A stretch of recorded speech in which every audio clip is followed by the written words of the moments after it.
Saya kehilangan arah. Saya akhirnya menjadi anak yang memberontak. Saya menjadi anak yang nakal. Jadi dendam saya dengan bapak itu akhirnya saya pakai menjadi anak yang suka berantem. Kalau saya fight, ya saya sparring, latihan di bela diri. Itu yang saya bayangkan wajah bapak saya, Pak. Matius 7, carilah, ketoklah pintu, maka akan dibukakan. Itu ayat yang membawa saya pertama kali saya membaca Alkitab. Dan akhirnya ayat firman Tuhan itulah yang menjadi titik balik yang akhirnya saya menerima Tuhan.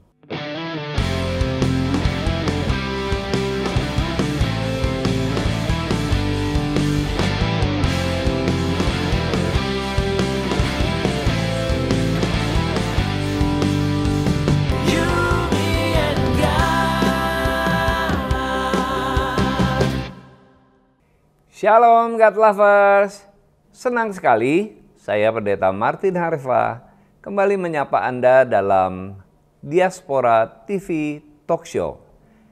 Hari ini kita akan mendengar sebuah kesaksian yang sangat kuat dan menyentuh. Judulnya, Dari Dendam dan Pornografi ke Mimbar Tuhan.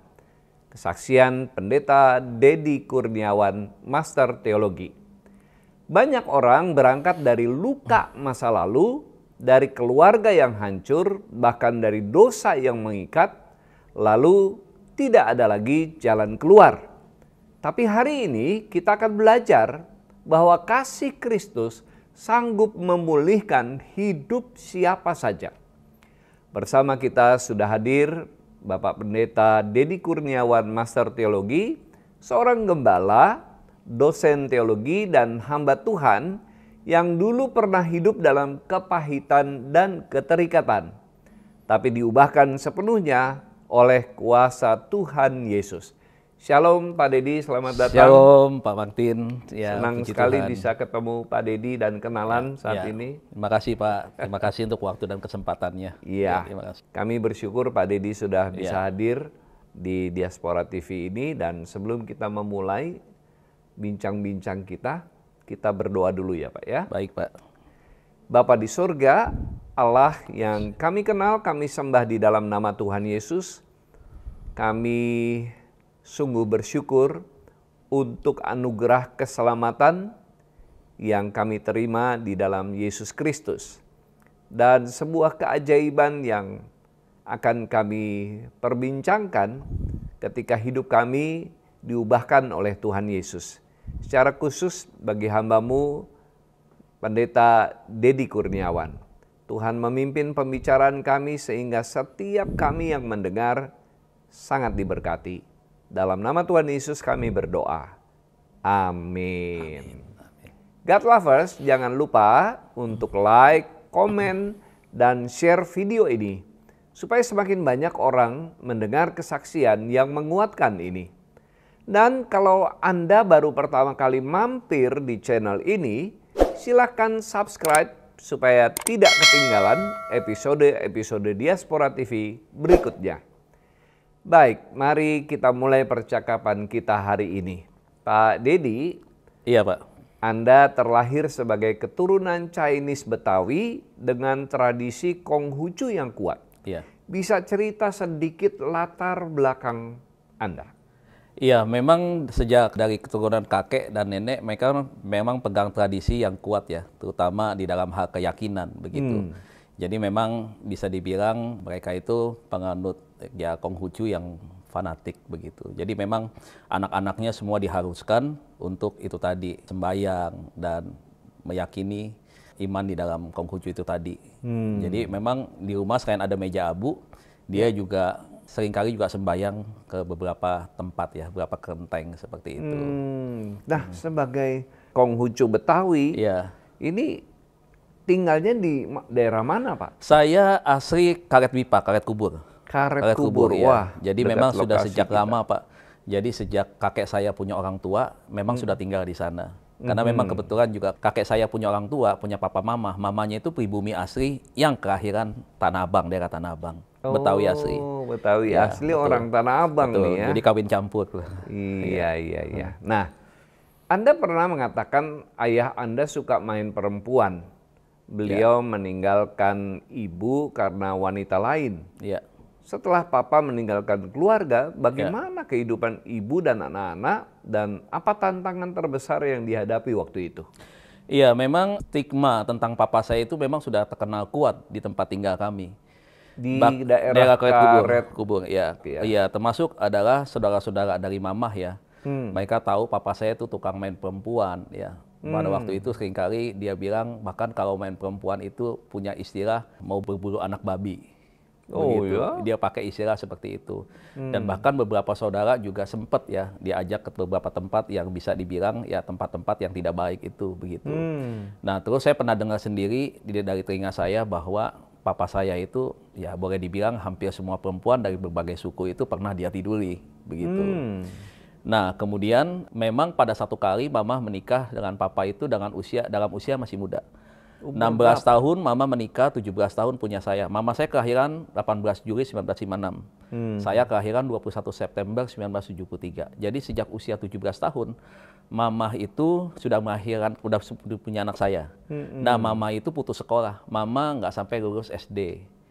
Ya, jadi karena keburu nikah dengan papa dan juga memang pada waktu itu memang itu tadi ya karena faktor zaman dulu itu kan latar belakang ekonomi engkong juga kakek gitu sampai memang mama akhirnya juga nggak melanjutkan sekolah untuk ke SMP dan nggak sempat lulus begitu. Nah, ketika mama menikah dengan papa memang dalam usia relatif yang begitu muda. Mama saya betul-betul mencintai papa walaupun usianya jauh Pak, jauh sekali usianya begitu ya. Papa saya seorang yang mapan, seorang pengusaha, ya seorang yang gigih di dalam berjuang mencari nafkah begitu. Dia banyak usahanya. Dia bergerak di bidang bengkel furniture pada waktu itu dulu di daerah Semanggi dekat Atmajaya itu salah satu adalah tempatnya dia untuk bikin mebel di sana. Kemudian dia drop ke beberapa toko-toko yang tidak cuma di Jakarta tapi juga ke Tangerang, Bekasi dan daerah-daerah pinggiran lainnya. Mebel yang utama. Kemudian dia juga punya bisnis kapal dulu untuk nangkap rajungan. Jadi kemudian juga untuk mancing. Itu di Ancol. Iya, di daerah situ. Ya, Muara Baru atau mana itu ya. Nah, kemudian dia buka bisnis perkebunan semangka Pak di daerah Kerawang dan Cianjur. Waktu itu. Iya, jadi memang bisnisnya banyak. Pengusaha sukses dong papa ya. Iya, betul. Bahkan pada waktu itu saya ingat mama saya pernah cerita sebelum orang punya mobil Impala dia sudah pakai mobil Impala pada waktu itu. Nah, ketika mama menikah, mama diberikan fasilitas oleh papa. Sempat diberikan rumah di Tanjung Duren di Gang Cemara itu, Jalan Cemara itu. Sekarang jadi klinik kalau nggak salah bekas rumah yang dulu diberikan ke mama.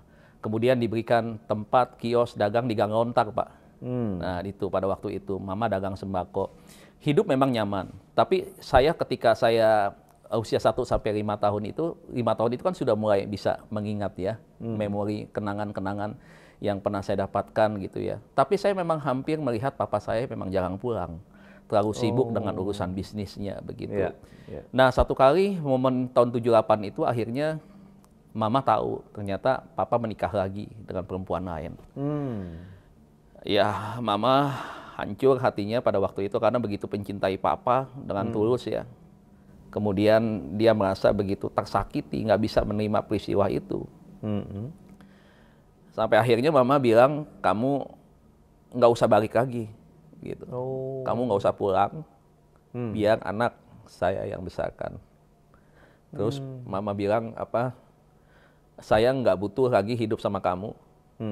Terus mama kembalikan itu rumah Pak di Jalan Cemara. Mama kembalikan, mama pergi kabur tinggalkan itu semua fasilitas, barang-barang yang ada di dalam. Kemudian toko dia tutup, kemudian kunci tokonya dia serahkan. Dia pulang hanya bawa satu radio Pak, yang dia beli dengan uang dia. Terus, dengan 2 anak? Dengan 2 anak. Dia tuntun saya pulang ke mangkong saya. Dia gendong adik saya itu Pak, dengan cukin. Dia pulang naik bemo waktu itu Pak, sampai ke rumah engkong saya di Karet Kubur. Dan dia menangis di hadapan engkong saya dan nenek saya waktu itu. Dia ceritakan semuanya. Nah, disitulah titik balik kehidupan yang nggak pernah saya bayangkan, yang nggak pernah saya duga Pak. Dari anak orang yang bilang cukup berada, makan bakpao lim tiamki dulu Pak hampir setiap hari dulu. Kemudian makan-makan enak bisa dibilang mama bisa beliin waktu itu. Tapi ketika mama saya memutuskan untuk berpisah dari papa, penderitaan itu mulai saya rasakan. Iya. Iya. Kakek saya hanya berjualan permen asem yang dibungkus gula pasir zaman dulu tuh Pak. Iya. Dia harus berdagang sampai ke pasar ikan, sampai muter-muter di daerah yang jauh. Dan keuntungannya nggak seberapa, karena engkong saya harus juga besarkan anak, jumlahnya 6. Kami tinggal di rumah yang hanya 70 meter, dengan kurang lebih 12 orang di dalamnya. Iya. Dengan 2 kamar, Pak. Sampai engkong saya pun tidur di ruang tamu. Nah, kondisi rumah juga ya nggak kurang nyaman lah kalau bisa dibilang ya. Iya. Iya. Dan akhirnya saya mulai merasakan itu Pak, yang namanya makan nasi garam dengan atasnya itu nasi yang mulai kering. Saya mulai merasakan makan ikan cuek Pak, kecil. Kalau nambah nasinya sudah habis. Itu saya alamin. Ya. Jadi dari hidup mapan, ya dari hidup mapan menghadapi kenyataan hidup yang memprihatinkan. Betul. Nah itu kondisi keadaannya. Nah setelah itu Mama harus mengambil keputusan untuk melanjutkan membesarkan anak-anaknya dengan mengambil alih sebagai mama sekaligus juga sebagai papa. Tapi ternyata peran itu nggak bisa berjalan dengan baik dua-duanya. Dan mama pada waktu itu dia mencari pekerjaan, tapi sebelum mencari pekerjaan, apa yang ada pada mama itu habis semua Pak. Mama jualin perhiasan, mulai dari anting, yang tadinya mama itu, ya kalau acara-acara keluarga, kondangan, ya setidaknya bisa lah pakai perhiasan. Tapi setelah kondisi keadaan itu, ya dia nggak punya apa-apa lagi. Dan itu dia berikan itu semua untuk dia bisa merawat, kasih makan anak-anaknya. Gitu. Dan akhirnya dia bekerja dan diterima bekerja menjadi seorang waiter di restoran Purama waktu itu. Yang ada di Hayamuruk. Di Hayamuruk ya. Tahun 80 dia bekerja. Kan 78, 79 mama sempat jualan-jualan baju begitu. Tapi ternyata memang nggak bisa ini juga. Tapi sempat bantu-bantu engkong bikin permen asem tuh pernah juga.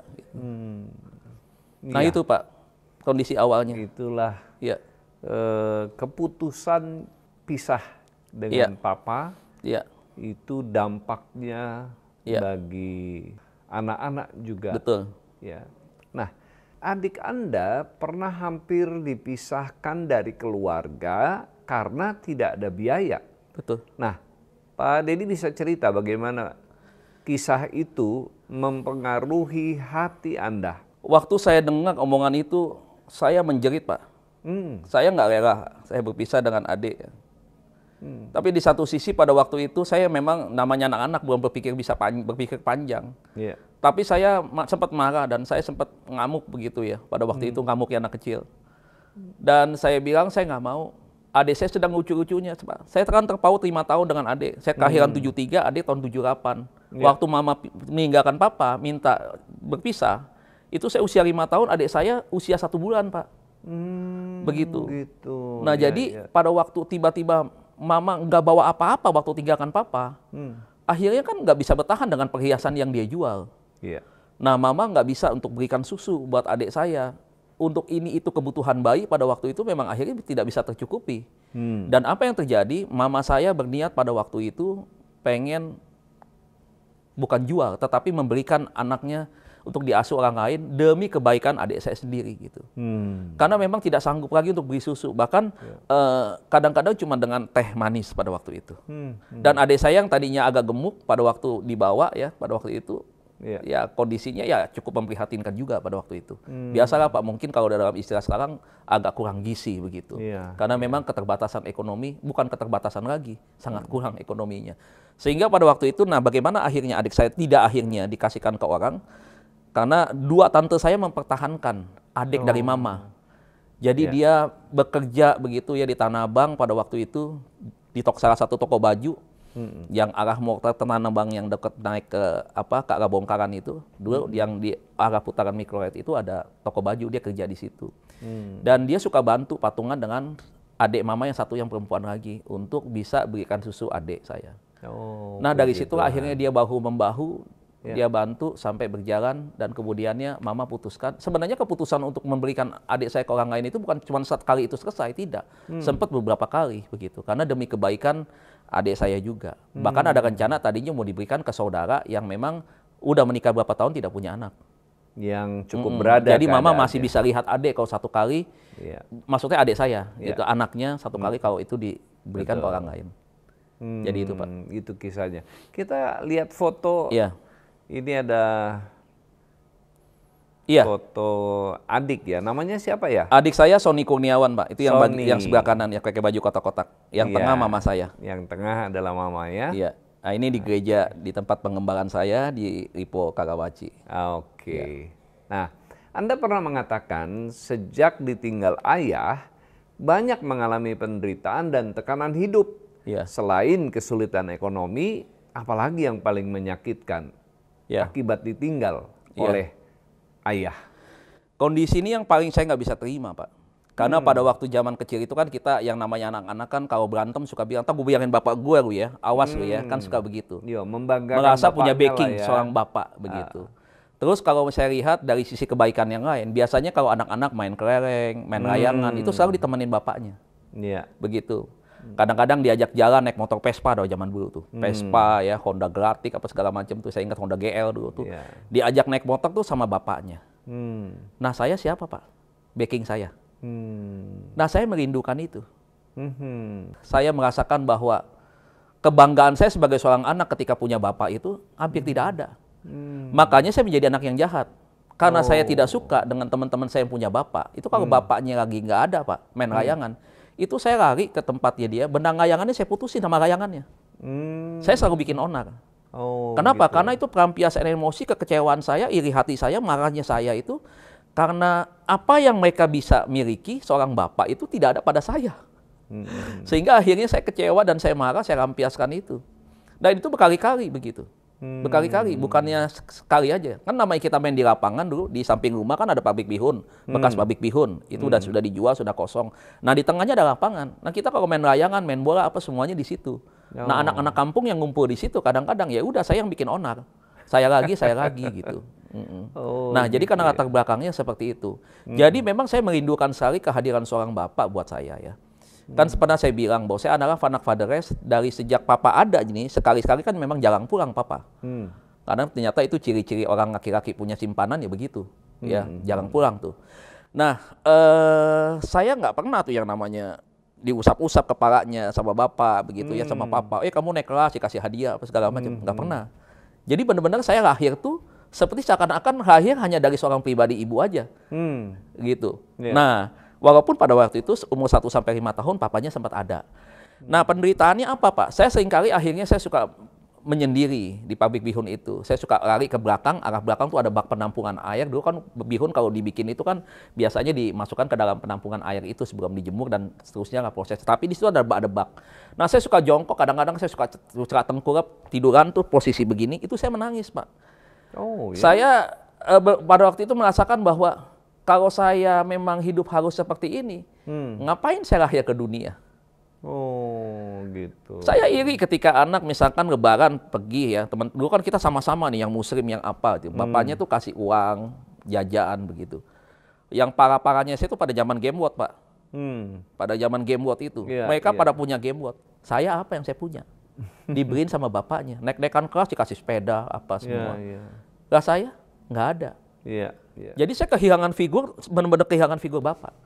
Nggak ada sama sekali figur bapak itu. Nah itulah sekali saya menangis. Menangisnya karena apa? Saya sedih. Saya pengen punya bapak. Dan memang papa itu nggak berani datang ke rumah itu karena engkong saya galak. Engkong saya ngancem. Pokoknya kalau sampai ngelihat kemari, dan kami dilarang untuk kasih susu, kasih uang ke mamah nih, ke mantan istrinya sama ke anak-anaknya, engkong paling nggak mau, paling nggak boleh. Jadi sempat pada waktu itu adik papa tuh datang untuk bawakan susu, bawakan makanan apa, itu dibawa pulang lagi, engkong nggak mau terima. Ditolak. Engkong juga sakit hati banget dengan kelakuan papa yang mengkhianati anaknya. Begitu. Anak pada waktu itu dinikahi dengan usia muda 16 tahun pada waktu itu sampai akhirnya dikhianati seperti itu. Nah, ngomong-ngomong nih Pak Dedi, seberat apa stigma negatif yang Anda alami sebagai anak dari tukang kawin? Ya, masyarakat terutama mengucilkan pertama. Saya dinilai, anak nggak punya masa depan. Mungkin nanti jadi rampok, jadi maling, jadi pembunuh, apalah segala macam. Itu omongan-omongan yang negatif itu terucap dan kami keluarga dengar itu. Ya. Bahkan jangankan orang lain, bahkan keluarga sendiri pun juga merecehkan, merendahkan, begitu. Saya kalau main nih dengan anak-anak temen yang lawan jenis, anak-anak perempuan, kami kan masih kecil Pak, nggak pernah berpikir soal pacaran, soal kawin. Iya, betul. Tapi orang tuanya bilang apa? Jangan main, pulang begitu. Bapaknya tukang kawin. Oh. Di situ awal dendam saya dengan papa. Karena itu. Dalam ini saya pakai bahasa Betawi. Kurang ajar nih orang. Lu yang berbuat, anak lu yang harus nanggung penderitaan. Iya. Kan anaknya nggak berbuat. Perbuatan elu nih. Tapi gua yang harus tanggung. Iya. Yang berikutnya, mau nonton video nih Pak. Sony zaman dulu kan video tuh. Itu hordeng di tetangga Pak. Itu ditutup, pintu ditutup. Nggak boleh nonton. Karena ngelihat. Bapaknya nggak benar. Oh. Jadi memang lingkungan itu beberapa itu menolak.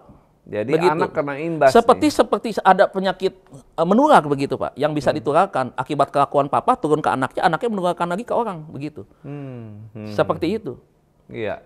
Jadi memang akhirnya beberapa orang di depan bilang begini, nih dia nih katanya Cina, bapaknya tukang kawin, kita main bola, nggak ada urusan dengan kawin mengawinkan. Iya.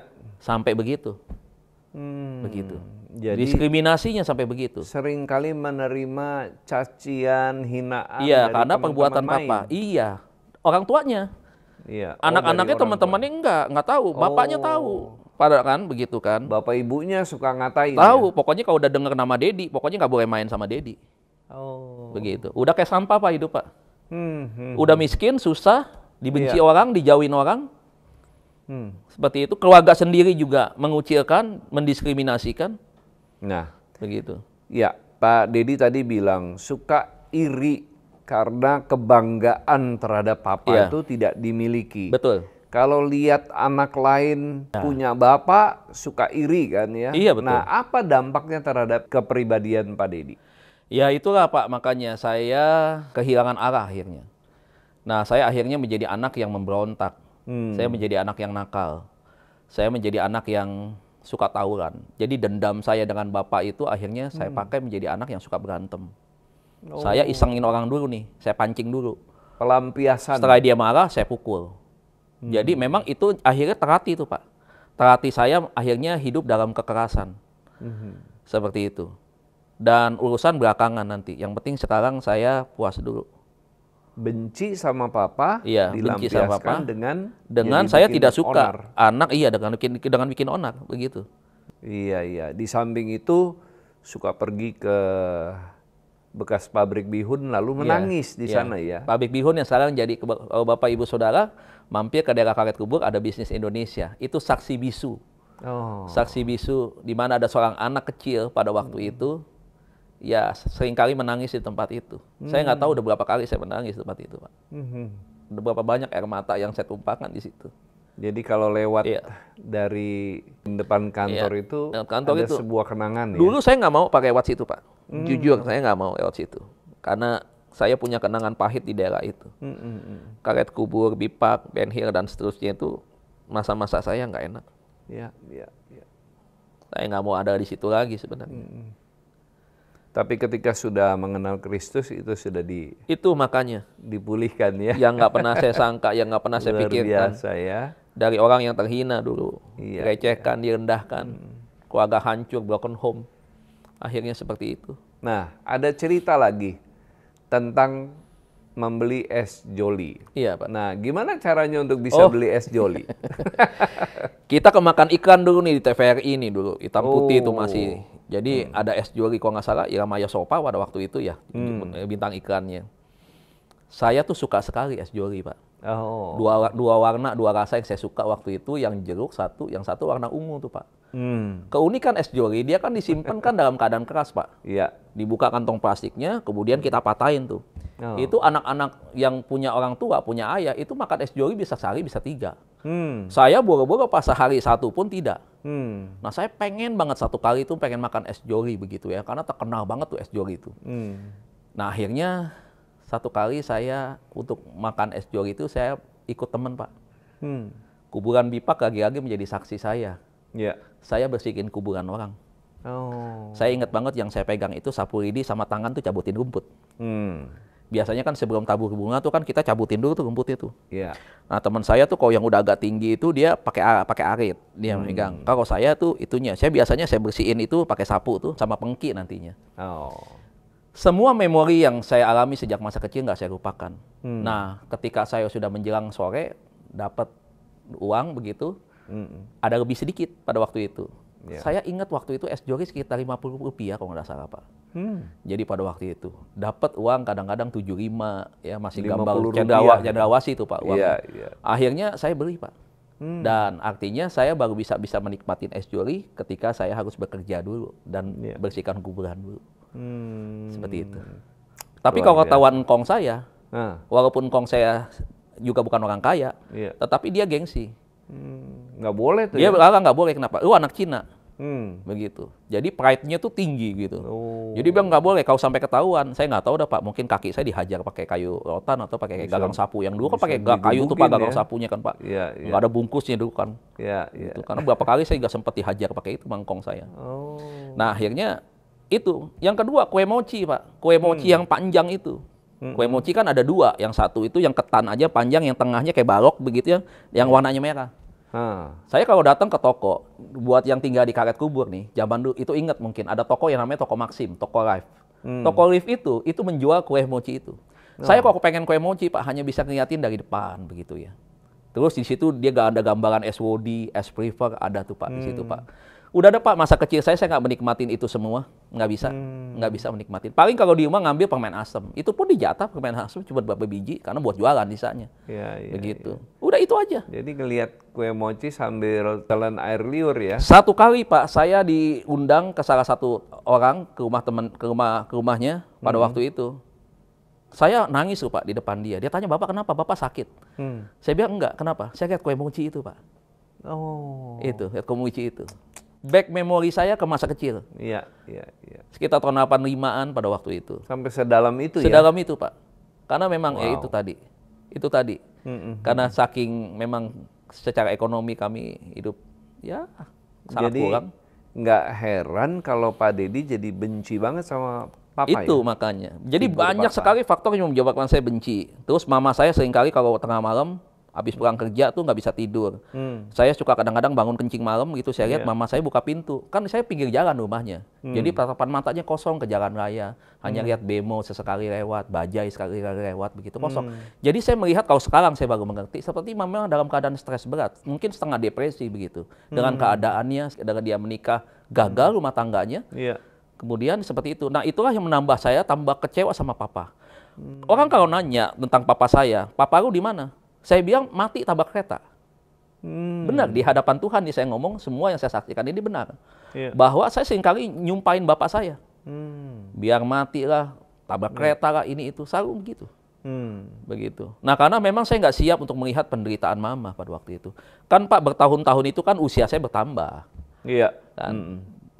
Nah Pak Dedi akibat sangat benci dengan papa. Dan memendam sakit hati yang sangat besar karena papa menyakiti hati mama, lalu Anda dan adik menderita. Nah, kemudian Anda belajar ilmu bela diri untuk dapat mencelakai papa. Gitu. Nah, ini cerita mengenai hal ini bisa diceritakan ya. Akhirnya saya dendam ya, karena terlalu sering sekali intimidasi, tekanan ke saya, udah begitu hinaan. Terus yang saya juga nggak tega lihat mama seringkali pulang kerja dari Furama tuh sakit, masuk angin, muntah-muntah. Bahkan berapa kali dirawat di RS Minto Harjo, Angkatan Laut itu, di Ben Hill itu udah sering banget begitu. Kena tipes lah, kena emah, ini itu segala macam lah, udah banyak. Nah saya nggak bisa terima dan kondisi keadaan seperti ini. Saya anak laki yang paling besar, yang paling sulung. Nah saya udah kehilangan bapak, saya nggak mau kehilangan mama. Begitu. Nah apa yang terjadi? Saya belajar pertama kali bela diri saya belajar itu sikar namanya. Sikar itu silat karet sebutannya. Silat karet. Silat karet waktu itu. Saya belajar sikar di situ. Latihannya malam. Terus ya belajar isian-isian itu, tulisan-tulisan Arab yang digulung kertas begitu, dilibatkan kain hitam, kemudian dijepit di saku samping celana. Itu kita udah pegang tuh Pak, begitu Pak. Jadi sempat juga puasa belajar itu. Dibacok apa? Biasanya Kalau membuat punya- kita jadi gede, kemudian kita jadi berani, orang lain takut. Jadi hanya untuk mental sebenarnya. Tetapi kan teknik berkarya ini kan kita belajar. Iya. Nah, kemudian abis itu saya nggak lama di situ. Saya merasa kurang cocok. Karena menurut saya, waktu itu menurut saya ingin kalau belajar bela diri itu yang lebih gerakannya cepat langsung mematikan. Nah, saya belajar taekwondo waktu itu. Oh. Nah, guru saya peraih medali emas PON kalau nggak salah pada waktu itu tuh Bang Zulkifli. Bang Zulkifli dulu punya toko di Tanah Abang. Nah, saya belajar kaki beliau tuh cepat sekali. Mainnya gerakannya tuh cepat. Jadi sekali main tuh bisa kalau dia pakai kaki nih, gerakan bawah bisa diambil lutut, bisa ambil pinggang sama kepala. Jadi 3 titik tuh. 1 lutut, pinggang, kemudian baru kepala. Itu 1 kali gerakan. Nah, saya suka dengan gerakan yang seperti ini. Belum lagi tendangan melintir kaki kiri dan kaki kanan bisa bergantian begitu. Nah, saya pelajarin itu. Tapi nggak lama juga. Karena menurut saya dalam bela diri, masa cuma kaki doang. Begitu. Repot juga nih kalau kaki nggak bisa digerakin pada waktu itu. Saya belajar yang ketiga. Guru saya namanya Mas Giarno. Pengajar Jiu-Jitsu di PT IKA. Yang kepolisian.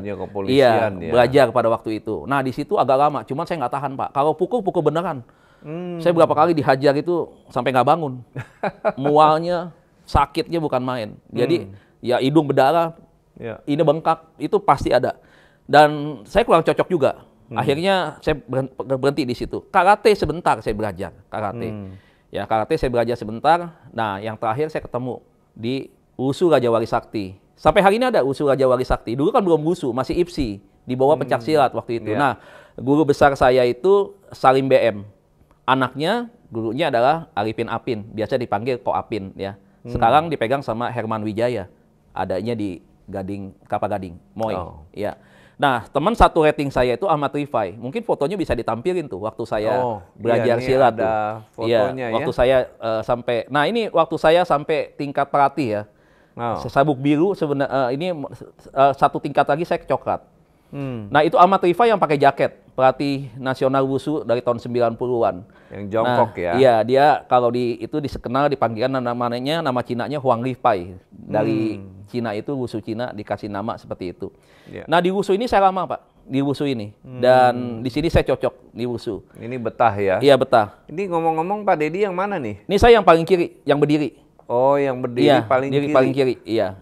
Oke, yang. Nah, ini pada waktu ujian kenaikan tingkat di SMP 181 di Karetengsin pada waktu itu. Karena kan kebetulan kami mengajar juga ada permintaan dari sekolah-sekolah waktu itu. Oh, gitu. Dan saya khusus biasanya memecahkan benda-benda keras, Pak, biasanya. Asbes hong yang dibuat bikin got itu, biasanya. Ini beberapa foto mungkin saya nggak bisa tampilkan karena rumah sempat kena banjir dulu. Oke. Iya, gitu. Iya. Nah, jadi memang sampai di sini. Tahun 91 itu kan ada Wushu pertama kali dipertandingkan di SEA Games. Nah, seharusnya memang rencananya saya untuk tampil pada waktu itu. Saya, Ko Apin pada waktu itu, guru besar, mengajak saya untuk bisa tampil pada waktu itu. Tapi memang sejarahnya karena saya sudah terima Tuhan, semua saya tinggalkan, Pak. Dan saya kan belajar bela diri bukan untuk prestasi. Iya, tapi untuk bikin bagaimana setidaknya papa saya cacat itu kebencian aja. Kepada papa sampai saya sudah punya rencana tuh, rencananya saya bikin papa saya setidaknya kakinya pengkor aja. Gitu. Sampai biar kakinya nggak bisa kemana-mana begitu. 5 perguruan bela diri itu. Mungkin kalau ada mantan-mantan pelatih bisa reuni dari sini ketemu, saya siap untuk reuni nih. Bang Jul, Mas Giarno, ya. Kemudian kalau yang silat sikar itu karena pelatihnya sudah tua. Jago pencak silatnya. Alirannya pada waktu itu Beksi ya. Beksi kan banyak di daerah sini nih, Tanah Abang juga banyak aliran Beksi. Nah, karena kemampuan bela diri yang Anda miliki, Anda jadi sering berkelahi dan tawuran. Iya, betul. Nah, pernah rumah kakek Anda hampir dibakar warga karena Anda mukul anak orang. Betul. Bisa cerita peristiwanya? Iya, satu kali adik saya tuh lagi sedang main, Pak. Sedang main pada waktu itu, ada anak kampung itu biasa suka malak, suka ngompas zaman dulu, katanya buat beli rimun. Zaman dulu kan ada rimun tuh. Iya. Ada rimun yang didorong tuh begitu. Iya.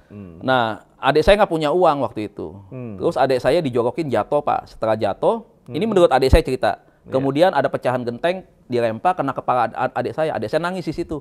Pas abis dia nangis jongkok begitu, ada saya. Dan ada 4 orang di situ yang malak adik saya itu. Adik saya bilang itu dia. Saya samperin, Pak, nggak banyak omong, Pak. 4 orang dia nggak latihan bela diri, saya latihan bela diri kan, Pak. Ya nggak bakal menang lah dia. Saya hajar, 1 ketinggalan, Pak. 1 ketinggalan, habis, Pak, di situ. Kan saya bilang, Pak, kalau saya fight, ya saya sparring latihan di bela diri, itu yang saya bayangkan wajah bapak saya, Pak. Makanya kadang-kadang saya keluar aturan, walaupun pakai body protector, begitu. Jadi saya hajar bener-beneran. Kalau nggak gigi goyang, nggak biru, nggak berdarah, saya nggak puas, begitu. Pokoknya saya fight nih Pak. Pokoknya saya nggak boleh diduluin. Bagaimana saya bisa nyerang, bisa menjatuhkan secepat mungkin. Itu di umur berapa mulai belajar? Saya belajar bela diri itu tahun 86 sebenarnya, 85 sebenarnya. 85 saya belajar bela diri itu pertama kali silat karet. Sikar itu. Itu umur 12 tahun? Enggak, umur kita kan 73 Pak. Kurang lebih umur 10 tahunan. Ya, 10, 11 hampir 11 begitu. Nah saya sudah belajar itu. Nah di 86 itulah saya belajar yang terakhir itu kungfu. Raja Wali Sakti itu saya belajar. Ya. Nah di tahun 85 di usia 11 tahun Anda mulai mengenal pornografi lewat buku stensil. Ya. Nah, koleksi Anda pernah mencapai 100 buku. Ya, lebih jauh lagi, Anda bahkan sampai menulis buku stensil sendiri. Ya. Nah, apa sebenarnya yang terjadi ketika terjerat dan terikat begitu dalam? Jadi awalnya kita kan namanya zaman dulu tuh anak-anak kan mainnya nggak seperti anak sekarang.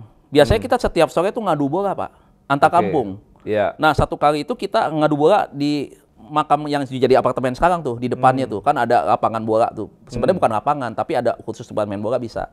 Nah kita lagi ngadu nih dengan anak gang masjid karet tengsin, ngadu bola. Setelah itu berantem Pak. Nah setelah berantem ya udah akhirnya dipisahin sama tukang-tukang yang kerja di kuburan. Nah kita kan kalau main bola itu kan biasa sore sampai maghrib udah kita bencar tuh. Nah, abis pulang main bola, abis maghrib itu biasanya kita nongkrong dulu tuh seputar situ. Biasanya kita minum begitu ya. Bukan minum bir, ya minum-minum biasa ya. Biasanya dulu kan ada es limun begitu. Nah, akhirnya kita pergi ke tempat teman pada waktu itu. Di karet juga gitu ya. Dulu ada gudang kulit di karet kubur itu, gudang kulit kambing gitu. Nah, kita itu nongkrong di situ, tempatnya gelap. Beberapa teman-teman udah ada yang nge-BK ya waktu itu kan pilnya BK dulu. Udah begitu ada beberapa yang minum minuman keras AO begitu. Nah satu kali Pak saya lihat ada buku, ada 3 buku di situ di bawah kursi. Saya penasaran nih buku apa begitu. Ternyata saya lihat di situ, sekarang baru saya tahu. Ternyata itu buku karangan Eniero. Eniero kan majalah bacaan stensilan, bacaan porno, cerita porno di situ. Saya iseng saya baca. Waktu saya baca di situ Pak, saya tertarik banget di situ.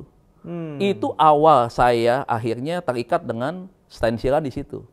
Nah, akhirnya saya baca. Punya teman, 3-tiganya saya baca. Akhirnya dari situ pikiran saya terus Pak ke stensilan. Di salah satu cerita stensil yang saya baca itu ada kisah tentang Tante Rose dengan seorang anak muda. Jadi kisah itu akhirnya membawa saya kepada imajinasi yang akhirnya berhubungan dengan pengalaman hidup saya. Yaitu kehilangan figur secara tidak langsung papa dan mama. Karena mama kan bekerja dari jam 2 siang udah gak ada di rumah. Dia berangkat ke Furama kan, kerja pulangnya malam. Saya udah tidur begitu. Jadi nggak ketemu walaupun mama ada. Akhirnya dari situ Pak, saya terikat. Saya ingat banget peristiwa itu pada waktu Elias Pikal lawan Yudo Chun. Tahun 85 pada waktu itu. Jadi saya baca, yang lain pada nonton tinju, TVRI pada waktu itu. Saya baca stensilan. Teman-teman berapa yang mabok, yang main gitar segala macam. Memang kan karet kubur pada zaman itu kan bukan daerah yang baik kan di situ. Bahkan lingkungan di situ ada beberapa pelacuran yang cukup besar, mulai dari PI Pejompongan Indah sampai Duku Atas itu kan. Belum lagi bongkaran dulu kan itu lingkungan yang ya kurang baik ya, kita tahu semua lah karet kubur seperti apa. Daerah jambret, daerah prostitusi, narkoba di situ, pembunuhan juga terjadi di karet begitu banyak. Termasuk yang peristiwa pembunuhan di Gang Kebembem, dan begitu banyak Pak peristiwa pembunuhan di sana. Dan saya di situ. Nah, geng saya namanya Suteng Pak. Apa itu Suteng? Suteng itu singkatan dari ya ada istilahnya yang saya lupa, tetapi itu brongnya karet tengsin, gengnya karet tengsin yang cukup ditakutin. Dulu 2 di daerah situ, satu inspeksi yang ditakutin, satu lagi Suteng ini. Gitu. Inspeksi kan dulu kan banyak jagoan-jagoannya di situ bisa dibilang ya, yang bikin-bikin onarnya. Kalau Kebon Pala mah jangan ngomong dah. Itu Kebon Pala memang jagoannya kita udah tahu siapa. Jadi nggak ada yang ngutak-ngutik kok di sana. Jadi orang pendatang masuk ke sana kalau nggak dijambret, kalau nggak ditodong ya pergi pakai jam, pulang nggak pakai jam tangan. Itu daerah-daerah situ. Nah, tapi itu akhirnya saya nggak pernah terlibat di dalam kriminalitas sih, tapi di itu Pak, di stensil itu. Nah, akhirnya Pak, saya banyakan sering baca stensilan. Pada waktu saya kelas 5 SD, saya sudah bisa menulis berimajinasi kotor dengan membuat alur cerita porno itu.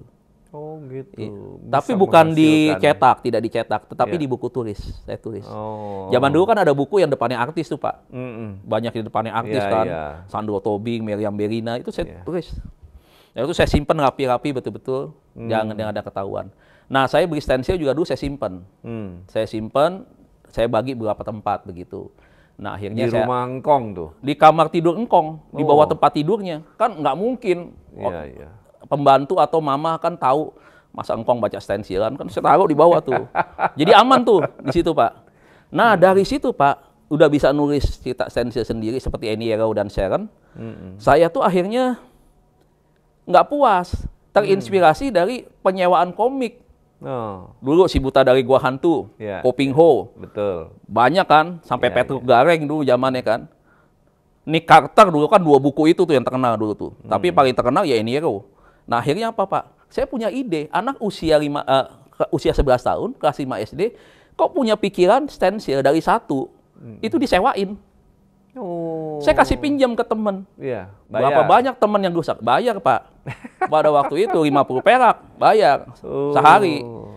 Oh, nah dari satu buku akhirnya saya berikan lagi. Nah, saya belinya di mana? Di Ben Hill. Wisma Dharma depan dulu jembatan Ben Hill itu belum beton tuh, masih jembatan besi.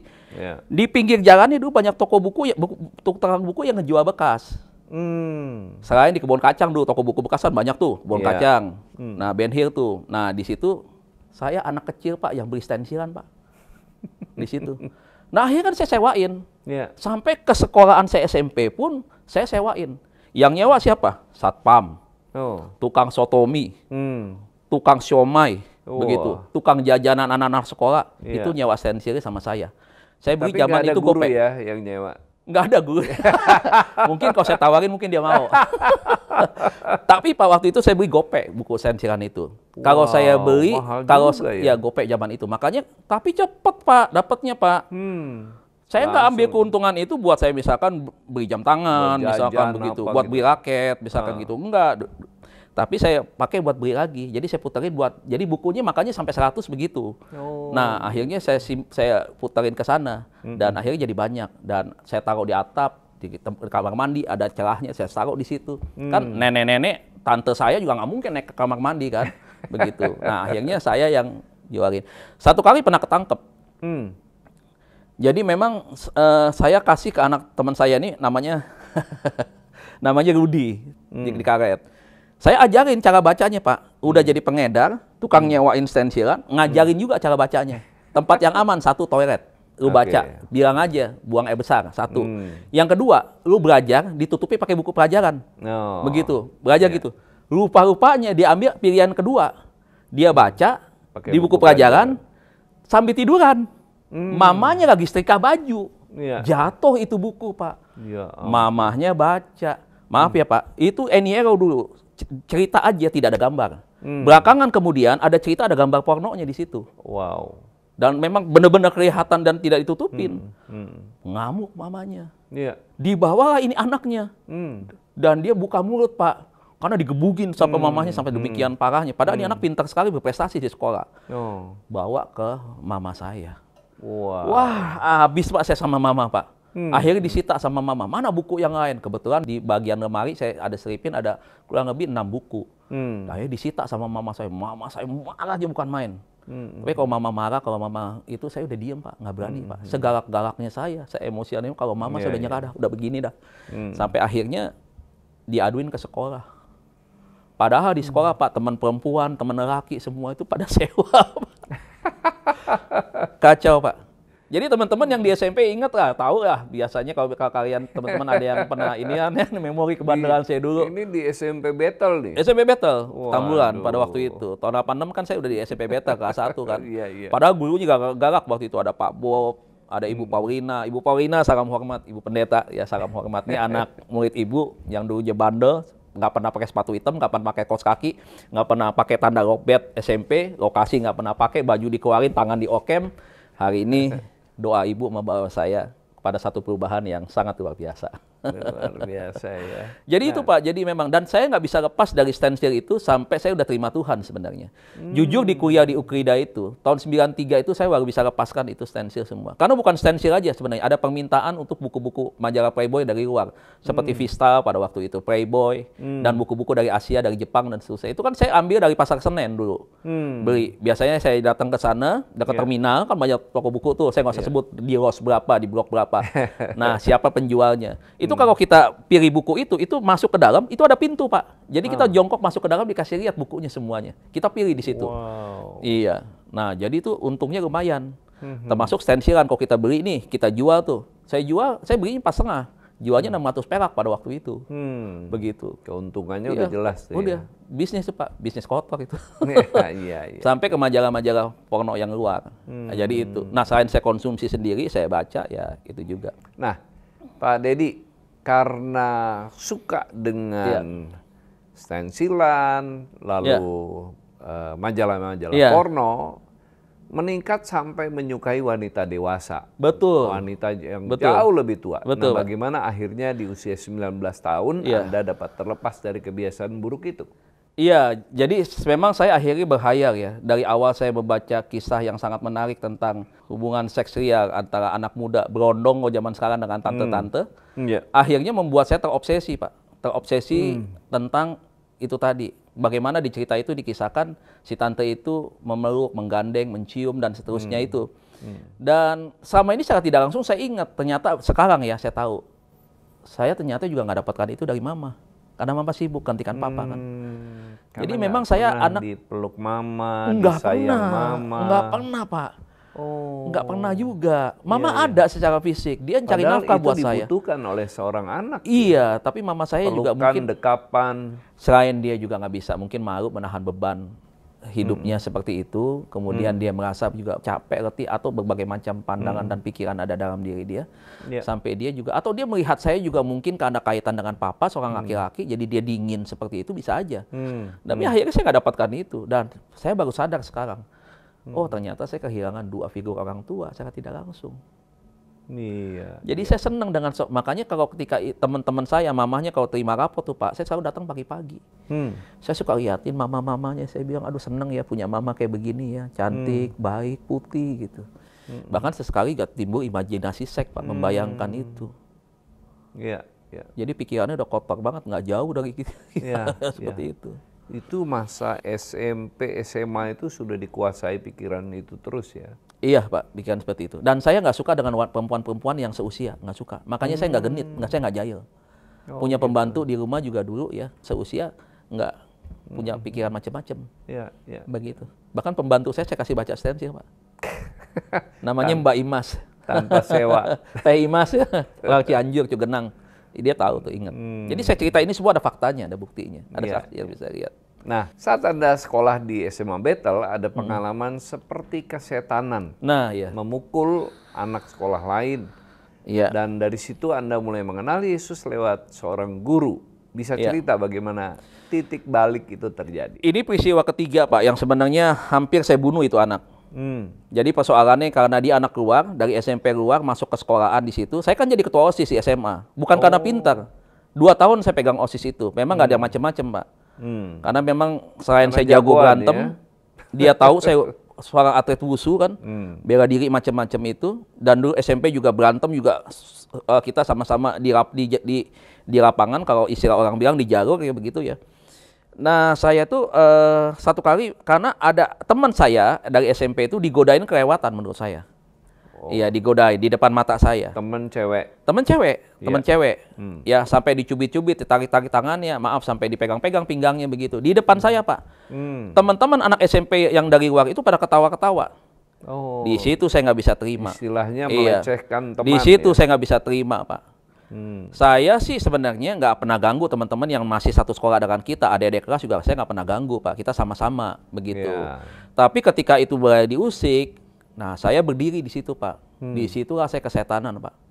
Jadi saya pukul, jatuh dia, sekali pukul dia jatuh beberapa meter Pak. Begitu jatuh beberapa meter, kan dia jatuh centang. Di dalam kelas itu biasanya kasih pot. Dulu zaman waktu saya di SMA itu ada pot. Nah, saya ambil pot itu, pada waktu itu saya mau hantam ke kepalanya Pak. Nah, tiba-tiba tuh saya lari ambil pot itu, teman saya di meja depan itu tarik ke baju saya. Terus tarik begini, karena badannya gede kan. Jangan, Dad, jangan, Dad, jangan, Dad. Teman-teman yang lain semuanya nahanin saya, ada pegangin kaki saya apa semuanya.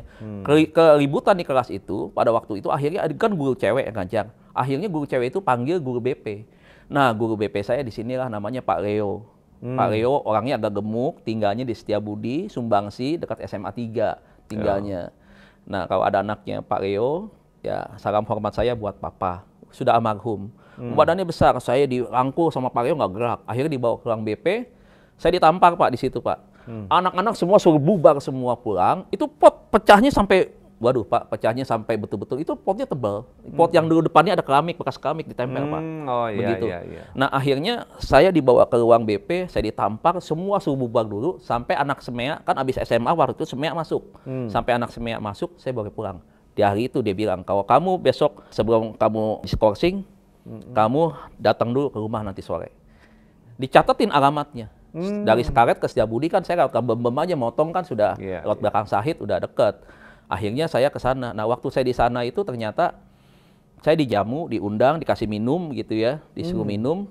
Kemudian dia mulai dengan satu pertanyaan. Dia tanya papa saya. Oh. Kaget saya. Sebelum sampai ke sana, kita lihat dulu foto di SMA nih ya. Oh iya, foto di SMA. Gengnya, gengnya Pak Dedi nih. Sebenarnya malu juga ingat-ingat masa lalu nih. Nah itu Pak Yatan, saya nggak pernah pakai sepatu hitam kan. Di SMA Battle tuh kita wajib sepatu hitam. Oh iya. Saya nggak pernah. Itu sepatu enteng Pak. Jadi kalau buat berantem itu enak buat pakainya. Iya. Jadi, nah di tas saya itu Pak selalu saya bawa double stick tuh. Oh, senjata saya bukan senjata tajam, bukan celurit, bukannya pisau, berarti ransel double stick. Iya, karena kalau double stick kan pada waktu itu kalau misalkan kita kena ada polisi atau apa kan itu bukan senjata tajam. Iya. Jadi aman. Dan double stick itu paling ampuh untuk menjatuhkan senjata tajam sebenarnya. Dan saya pakai itu. Nah, di tas saya selalu ada double stick. Kenapa? Karena punya banyak musuh. Begitu. Dan saya kalau kepepet, ya saya pakai itu. Kayak double stick. Nah, ini geng kita. Beli sepatu aja mikirin untuk berantem. Untuk berantem, ya? betul Pak. Kayak pakai itu karena ringan tuh sepatunya. Iya. Okay, nah ini abis ini kejadian ini Pak, saya kan ke Museum Satria Mandala. Ini ada di Museum Gajah pada waktu itu. Abis ini ke Museum Satria Mandala. Di Museum Satria Mandala ini saya berkelahi pada waktu itu. Oh. Nah terjadi kehebohan itu, tentara pada datang dari pos, kemudian kita dibawa di pos, digebukin habis Pak di dalam Pak. Sampai diinjek-injek, udah nggak bisa ngelawan Pak. Tentara badannya gede-gede begitu. Nah akhirnya peristiwa itu saya diskorsing. Ketua OSIS yang diskorsing, saya diskorsing seminggu pada waktu itu. Waktu di SMA Battle. Ya, Ibu Irma, Ibu Kepala Sekolah pada waktu itu bilang, walaupun kamu ketua OSIS, kamu udah kasih contoh yang nggak bagus, kamu udah bikin nama sekolah jelek, SMA Battle Petamburan, tawuran di dalam Wisma Museum Satria Mandala. Iya. Ribut. Dan akhirnya dipanggil kan kepala sekolahnya. Nggak tahu apa, seperti kasih peringatan karena sudah bikin kasus di situ kan. Nah, gitu. Kembali ke guru BP tadi. Ya. Bapak diundang ke rumahnya nih. Diundang ke rumahnya, disuruh duduk nih Pak. Ya, jadi dia duduk di situ, saya duduk di sofa panjang di sini. Kemudian dia tanya persoalan mulai dari Papa kerja apa? Saya nggak bisa jawab. Mungkin orang pastoral counseling mungkin ya dia tahu kali ya tentang ini pasti anak ada sesuatu nih, karena kenakalannya luar biasa dan nggak wajar kelakuannya. Jadi akhirnya dia tanya Papa, nah saya nggak bisa jawab. Nah di situ saya nangis lama Pak. Saya nangis sama, saya terisak-isak di situ. Sampai beliau agak berdiri, ngambilin air minum seperti ini, diserahkan ke saya. Kamu minum dulu. Itu guru galak banget Pak di sekolah Pak. Namanya Pak Leo. Mungkin yang dari SMP Better, SMA Better tahu, ingatlah Pak Leo seperti apa galaknya ya. Kalau udah teriak itu, bisa sampai ujung kelas kedengeran itu. Nah sampai akhirnya dia lembut sekali di situ. Ternyata dia juga pendeta. Nah, saya ingat banget pada waktu itu dia ambilkan Alkitab. Sebentar ya, dia bilang. Dia ambilkan Alkitab, dia bilang, Dedi, coba kamu baca. Buka kitab Matius, nggak ngerti Pak, di mana Pak kitab Matius. Nggak tahu. Nggak tahu. Akhirnya dia bukain, dia baca. Matius 7, saya ingat banget. Yang dia berkata firmannya, carilah, ketoklah pintu, maka akan dibukakan. Itu ayat yang membawa saya pertama kali saya membaca Alkitab gitu ya, walaupun sekolah Kristen nggak pernah ikut kebaktian, kabur terus begitu. Dan akhirnya ayat firman Tuhan itulah yang menjadi titik balik, yang akhirnya dari pertemuan hari itu saya menerima Tuhan Saya menerima Tuhan, kemudian singkat cerita saya pulang dalam keadaan nangis, di sepanjang jalan saya menangis, sampai naik jembatan ya, dari mau masuk nyebrang ke karet itu dari Setiabudi itu, saya menangis tuh sepanjang jalan. Dia bilang begini terakhir, saya ingat banget pesannya. Pulang, mama, nanti mama pulang, kamu minta maaf sama mama. Betul Pak, saya lakukan. Saya nggak tidur Pak. Saya tungguin mama pulang malam, sampai akhirnya saya minta maaf, saya nangis, mama saya nangis pada waktu itu. Mama saya nangis pada waktu itu, dan akhirnya saya bilang, saya mau berubah. Dan ketika saya bertobat di situlah saya cari gereja. Ketemulah saya GBI Betani Karsa Pemuda, Pak Niko. Itu umur berapa ya? 90 itu saya menjelang 17 tahun, Pak. Baru naik kelas 2 SMA. Saya ada di IPS. 17 tahun. Menjelang 17 tahun. Oke. Nah, saya akhirnya Pak, tadinya nggak pernah mau ke gereja. Saya bisa semangat dengan uang yang pas-pasan. Selalu saya pergi jalan kaki dari Karet Kubur ke Karsa Pemuda. Dan saya selalu kasih korektor, Pak. Saya pulang jajan, nggak minum pun nggak apa-apa. Tapi yang penting saya bisa kasih korektor. Wow. Sejak awal. Luar biasa. Perubahan itu membuat saya tuh beda. Saya mulai menjadi anak yang pakaiannya pun udah kelihatan berubah. Saya mulai menjadi anak yang pendiam. Dan kemudian saya udah berhenti bela diri itu. Tahun 90 saya udah berhenti bela diri, makanya saya gagal untuk ke SEA Games, untuk WUSU. Pertama kali pertandingan, pada waktu itu ketuanya Pak IGK Manila. Akhirnya adik kelas saya, adik angkatan saya menggantikan, namanya pewusu Ahmad Idris. Yang menggantikan. Dia turun di jurus ya, pedang kalau nggak salah. Iya, dia turun di sana. Dia yang tampil. Saya nggak tampil. Tapi memang kembali lagi, saya bukan prestasi Pak. Pokoknya saya bagaimana saya bisa mengampiaskan semua kemarahan saya, kebencian saya sama papa. Gitu. Nah akhirnya itu yang saya lewatin semuanya, sampai Pak Leo itu berjasa membawa saya kepada pengenalan saya akan Kristus. Saya mulai dengar lagunya Pak Niko, Yesus Raja Damai. Saya mulai suka lagu-lagunya Mission Singer. Saya mulai dengar khotbahnya pertama kali dari kaset yang PAP Pak, warna putih Pak, PAP waktu itu. Saya mulai dengar Pendeta Arek Iranata, pendeta yang pertama kali saya dengar, almarhum Arek Iranata.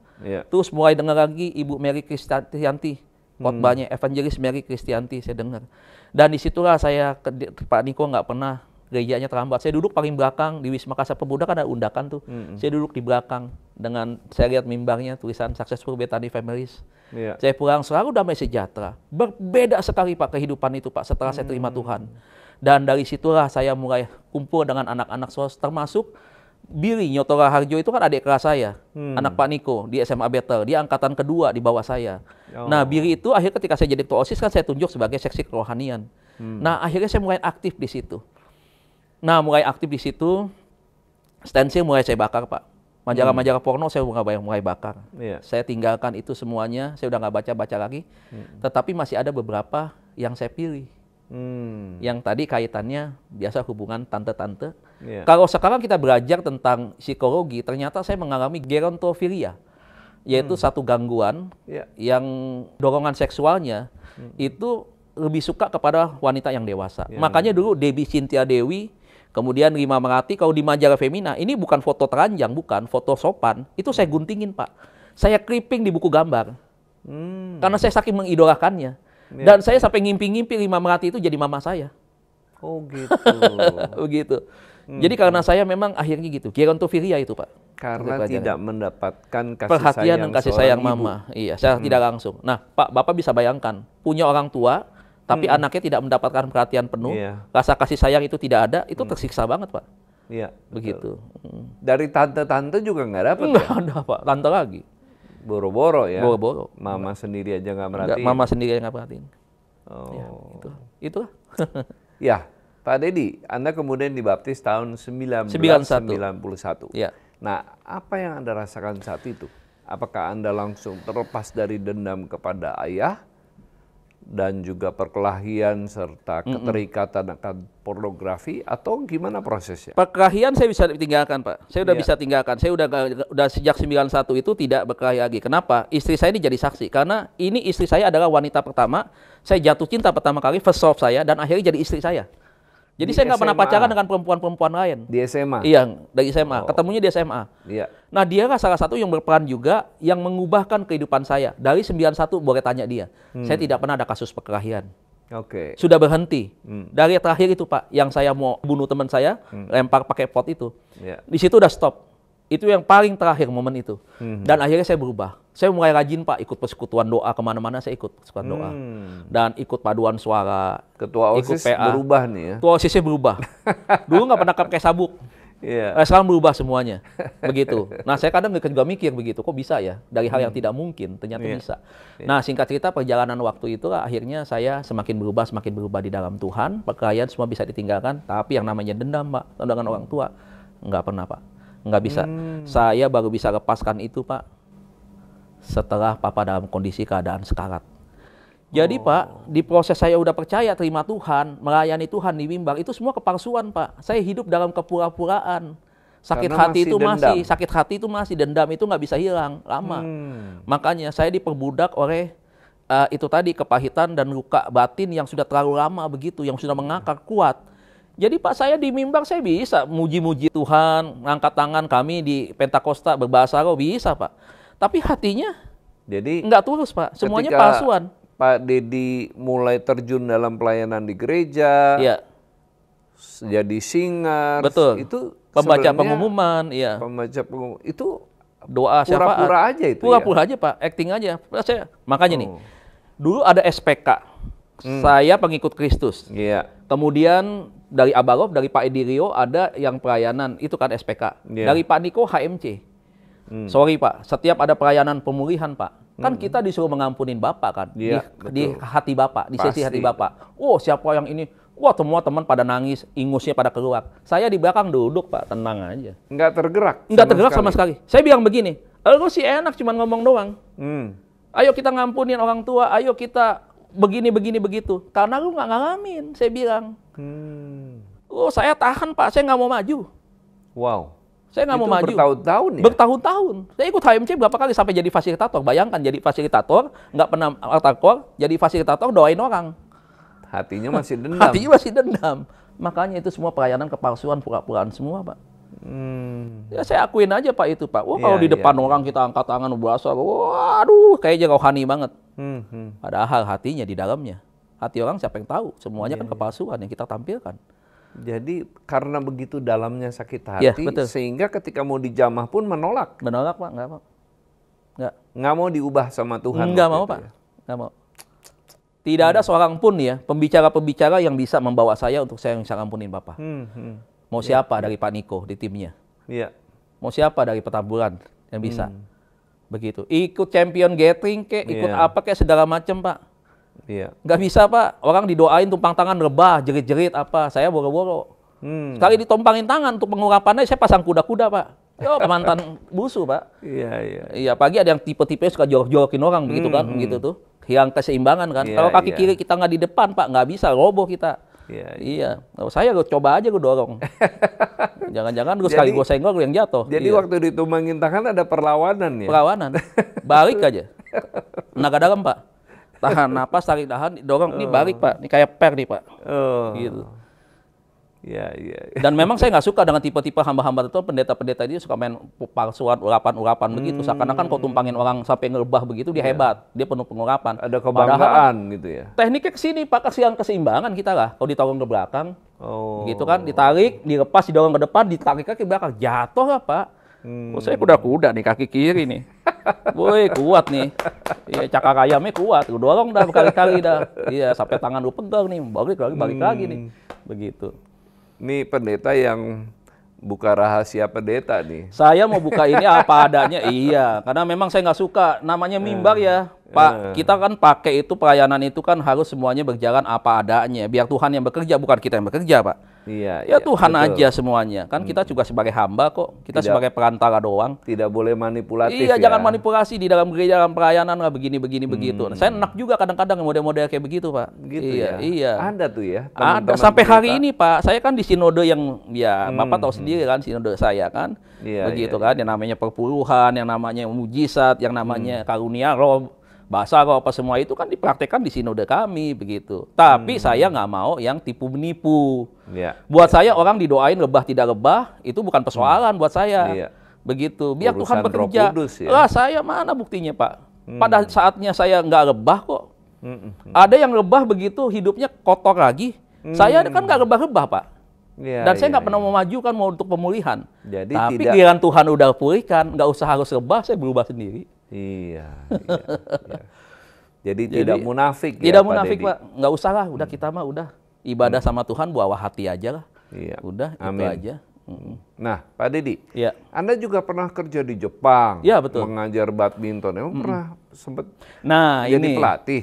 saya itu badminton itu terobsesi ya. Idola saya itu rim swinging dengan king smash-nya. Oh, Om saya itu mantan pemain memang. Prestasi dia juara ganda Jakarta Barat satu angkatan dengan Atik Johari. Jadi saya seringkali ikut dia, bawain tasnya dia, jadi asistennya lah gitu. Nah suka itu tanding kemana-mana, dijemput waktu itu naik mobil tuh kemana ya. Pernah naik, walaupun orang susah, tapi pernah ikut yang namanya naik mobil Geren tuh pernah Pak, pernah. Mitsubishi zaman-zaman dulu tuh Iya, pernah iya. Pak, begitu. Nah karena badminton, akhirnya saya pengen tahun 82 saya akhirnya belajar. Tapi kembali karena kan hidup miskin, saya nggak bisa latihan di klub. Iya. Nah beberapa saudara-saudara saya sempat latihan di klub pada waktu itu dan dia akhirnya berprestasi bagus ya. Iya. Ke Bimantara Tangkas dulu, ke PB Pelita dulu, Iya. ke PB Isola dulu, Aqua Puspita, pokoknya banyak PB-PB yang bagus, Jaya Raya dulu. Bahkan minimal dulu di Tanah Abang ada PB Bango, Kecap Bango punya. Itu PB yang oke lah sebenarnya tuh ya kita-kita yang menengah ke bawah bisa lah di situ. Iya. Pak Beni Darmawan kan juara Sukabumi, bagus itu. Nah, Pak Beni Darmawan itu punya asisten om saya. Jadi saya akhirnya terobsesi itu. Nah, akhirnya dari situ saya sering latihan badminton, olahraga lain saya nggak ituin, kecuali bela diri ya. Bela diri tapi kan bukan buat prestasi. Iya. Nah, akhirnya saya taruhan sengaja sampai hari ini udah 16 tahun, Pak, jadi pelatih badminton. Wow, Iya, masih? masih sampai hari ini. Saya Luar tahun ke-16 di biasa. Sekolah Dian Harapan di Pokarawaci. Saya dulu tadinya tanganin dari SD kelas 1 sampai SMA kelas 12. Tapi sejak satu setengah tahun kemarin, yang SMP SMA saya udah handle, ada pelatih baru yang masuk, saya pegang SD aja sampai hari ini. Oke. Tahun ke-16, Pak. 16 tahun. Luar biasa, Saya nggak pernah pelatih. kerja yang lain. Maksud saya nggak pernah kerja itu karena bukan di sekuler pernah, tetapi maksudnya di badminton ini saya paling lama. Karena saya menikmatin itu. Gitu Iya. ya. Dan saya senang dari membuat anak yang tadinya tidak bisa jadi bisa. Itu kebanggaan buat saya yang tidak bisa diukur dengan uang. Iya. Nah, tahun 99 itu saya habis kerusuhan, saya kehilangan pekerjaan. Tadi saya kerja di PT Danau Tunggal Bina Satya, sekuritas. Kemudian akhirnya kan kita tahu 97 98 kan kondisi krismon yang ada, pengurangan PHK sampai di mana-mana. Dan saya mundur di tahun 97 itu dan akhirnya saya 2 tahun nggak dapat pekerjaan. Nah, akhirnya apa yang terjadi? Saya bagus fresh graduate tahun 96 dari Ukrida. Iya. Nah, akhirnya saya nggak ada pekerjaan, mau menikah juga. Akhirnya saya jadi sopir. Ya, sopir tembak lah sekali-sekali kalau anak yang mau dijemput sekolah, ya saya sopirin. Dapat uang sekian, lain. Nah, tuh saya jualan kerupuk Bangka, Pak. Kerupuk ikan, yang mereknya Purnama. Nah, saya masukin itu kemana-mana. Nah, di situ saya sering menangis juga, sedih. Iya. Karena ketika istri saya masih bekerja, gitu ya, saya dulu baru fresh graduate, saya akhirnya kayak ini. Nah, akhirnya seringkali tuh kalau kerupuk nggak habis tuh, kita bawa pulang makan. Goreng lagi, makan lagi. Sering sariawan, Pak. Makannya kerupuk sayang dibuang, kita goreng lagi akhirnya, kita makanin kerupuk. Makanya di rumah tuh obat sariawan tuh, obat hijau tuh, obat flu itu kan banyak banget di rumah. Begitu. Nah, selama 2 tahun tuh, Pak, saya kehilangan pekerjaan itu sampai mama tua akhirnya modalin, kasih uang, kasih modal untuk berangkat ke Jepang. Saya bilang waktu itu, kalau Tuhan izinkan saya berangkat ke Jepang, Tuhan kasih cepat visanya nih. Ternyata benar, Pak. Tadi saya nggak mau ikut dengan istri. Istri bilang, Pak, kita yuk pergi ke Jepang, kita berjuang. Saya bilang nggak mau, lu aja. Tapi anak mau dibawa. Nah, saya nggak bisa juga, lama-lama saya berpikir, wah nggak mungkin saya berpisah dengan istri dan anak kan. Karena saya gengsi, Pak. Namanya sarjana ekonomi Ukrida, Pak. Tahun 96, pernah kerja di BEJ, Pak. Oh, gengsi dong, gue kerja ke Jepang. Office boy. Bukan saya merecehkan pekerjaan ini ya, bukan ya. Tetapi maksudnya, yang ada di pikiran saya di sana. Office boy, cleaning service, nggak mau. Dan akhirnya saya berangkat juga ke Jepang. Tuhan tuntun, Tuhan kasih kesempatan itu. Orang bilang, chance never come twice. Kesempatan nggak pernah datang 2 kali. Saya pergunakan kesempatan itu. Walaupun waktu pergi lagi-lagi ada hinaan lagi. Ya, sarjana jadi babu di negeri orang. Begitu. Nah, akhirnya saya buktikan. Justru itu positifnya. Kalau yang negatif kita responi dengan yang positif, hasilnya positif loh. Saya responin itu dengan positif. Kita buktikan di rumah, nanti mah kita pulang, kita berubah. Mau ngontrak rumah aja nggak bisa, Pak. Kita tinggal di rumah mama. Engkau udah meninggal, nenek masih ada. Berapa belas orang juga tinggal di situ sama, kan keluarga besar, Pak. Iya. Akhirnya kita pulang ke Jepang, memang air mata banyak. Nih seksi di Jepang, sesi cerita beda lagi tuh Pak sebenarnya Pak. Banyak pengalaman-pengalaman sampai godaan-godaan di Jepang tuh banyak sebenarnya. Nah sampai akhirnya kita pulang ke Jepang 5 tahun kemudian 2004 ya kita punya modal. Saya bisa beli rumah cash Nabung, di Metro ya? Pertama. Iya, rumah saya pada waktu itu hampir 300 meter, 270 meter di Hub di Metro Permata. Saya beli nggak nyicil. Ada artis tuh iklan dulu kosmetik, Vaseline atau apa itu, dia nyicil. Saya beli cash waktu itu. Bukan nyombong, maksudnya saya buktikan dari orang negatif kita responi positif, kita bisa punya. Seperti itu. Nah itulah Jepang mengubahkan kehidupan saya sampai akhirnya bisnis jual beli mobil, jual beli motor. Tapi akhirnya semua itu gagal Pak. Gagalnya kenapa? Karena di situ banyak tipu-tipu. Ternyata Tuhan izinkan itu semua sampai saya kehilangan, sampai pernah diambil orang duit saya juga sekian, modal habis. Ditipu ya? Jualan terakhir itu tinggal pakai uang untuk jualan motor bekas. Kita ambil dari leasing, tarikan motor-motor udah, ya bisa dibilang motor-motor yang udah copot-copotan dah begitu, yang udah nggak lengkap kita beliin, kita rapihin, rekondisi, kita jual. Dan nggak damai sejahtera Pak. Akhirnya habis Pak uang Pak. Gitu ya. Makanya saya berpikir ya, aduh kok hidup begini banget begitu ya. Nah akhirnya disitulah saya nggak bisnis lagi. Sempat bekerja juga saya di perusahaan kelapa sawit. Tapi nggak lama juga sih. Ya. Nah, di tengah-tengah perjuangan hidup, Mama Anda bertobat tahun 2005. Betul Pak. Ini bagaimana perubahan itu berdampak bagi keluarga besar? Saya bahagia banget Pak. Saya ingat firman Tuhan bilang, kalau satu orang bertobat, seisi rumah diselamatkan. Tergenapi. Adik saya bertobat. Wow. Mama saya bertobat. Walaupun saya sempat dibenci, karena Konghucunya kan kuat. Engkong saya paling benci dengan orang Kristen. Suka maksa. Suka maksain orang. Udah begitu kalau orang tua mati tepuk tangan, puji Tuhan, haleluya. Iya. Kalau yang orang Kristen kan meninggal kan kita sukacita. Memang kita udah tahu firman-Nya kan. Iya. Dia ada bersama dengan Bapa di sorga. Kalau buat engkong saya itu penghinaan.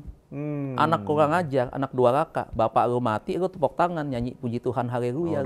Orang meninggal malah nyanyi-nyanyi. Nyanyi-nyanyi lu, makan-makan di situ, makan kacang, makan biskuit, makan kue di situ, minum, bahkan lu sampai main kartu di situ. Lu seneng bapak lu mati. Gitu. Ya kan ada orang Kristen juga kan main gaple Pak, nggak pakai duit memang. Tapi sambil jaga itu kan dia main gaple, ngopi. Nah, ada yang kayak begitu. Orang meninggal. Engkong saya paling benci pada orang Kristen Pak. Makanya saya sejak saat itu dibenci. Karena saya cucu pertama yang betul-betul disayang sama dia. Terima Jadi Tuhan. Kristen. Punya Alkitab lagi di rumah. Pegang lagi itu dulu buku yang renungan tuh Pak. Mana Surgawi. Dulu. Air hidup.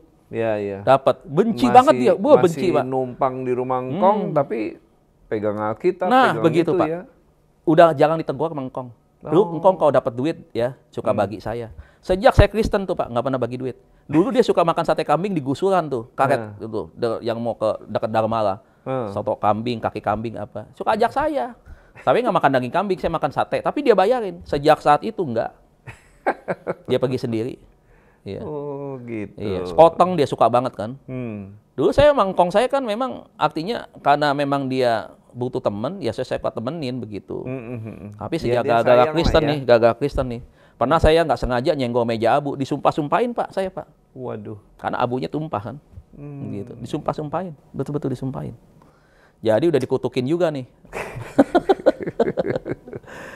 Nah, Pak Dedi, tahun 2010 Papa sakit. Nah, ya. Tapi betul. Pak Dedi menolak menjenguk Papa karena Anda masih dendam kepadanya. Iya.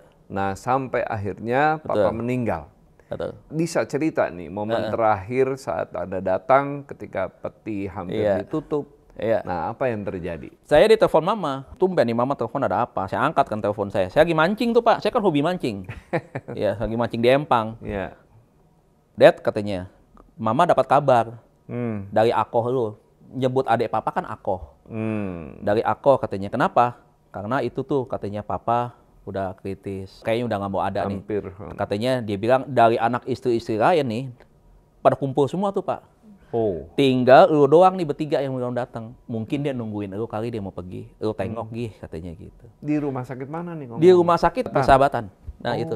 Akhirnya dia ajak nih mama nih, Dad bagaimana mau pergi gak? Wah saya suka cita Pak, wah seneng banget, yes, Oh iya? mantep nih.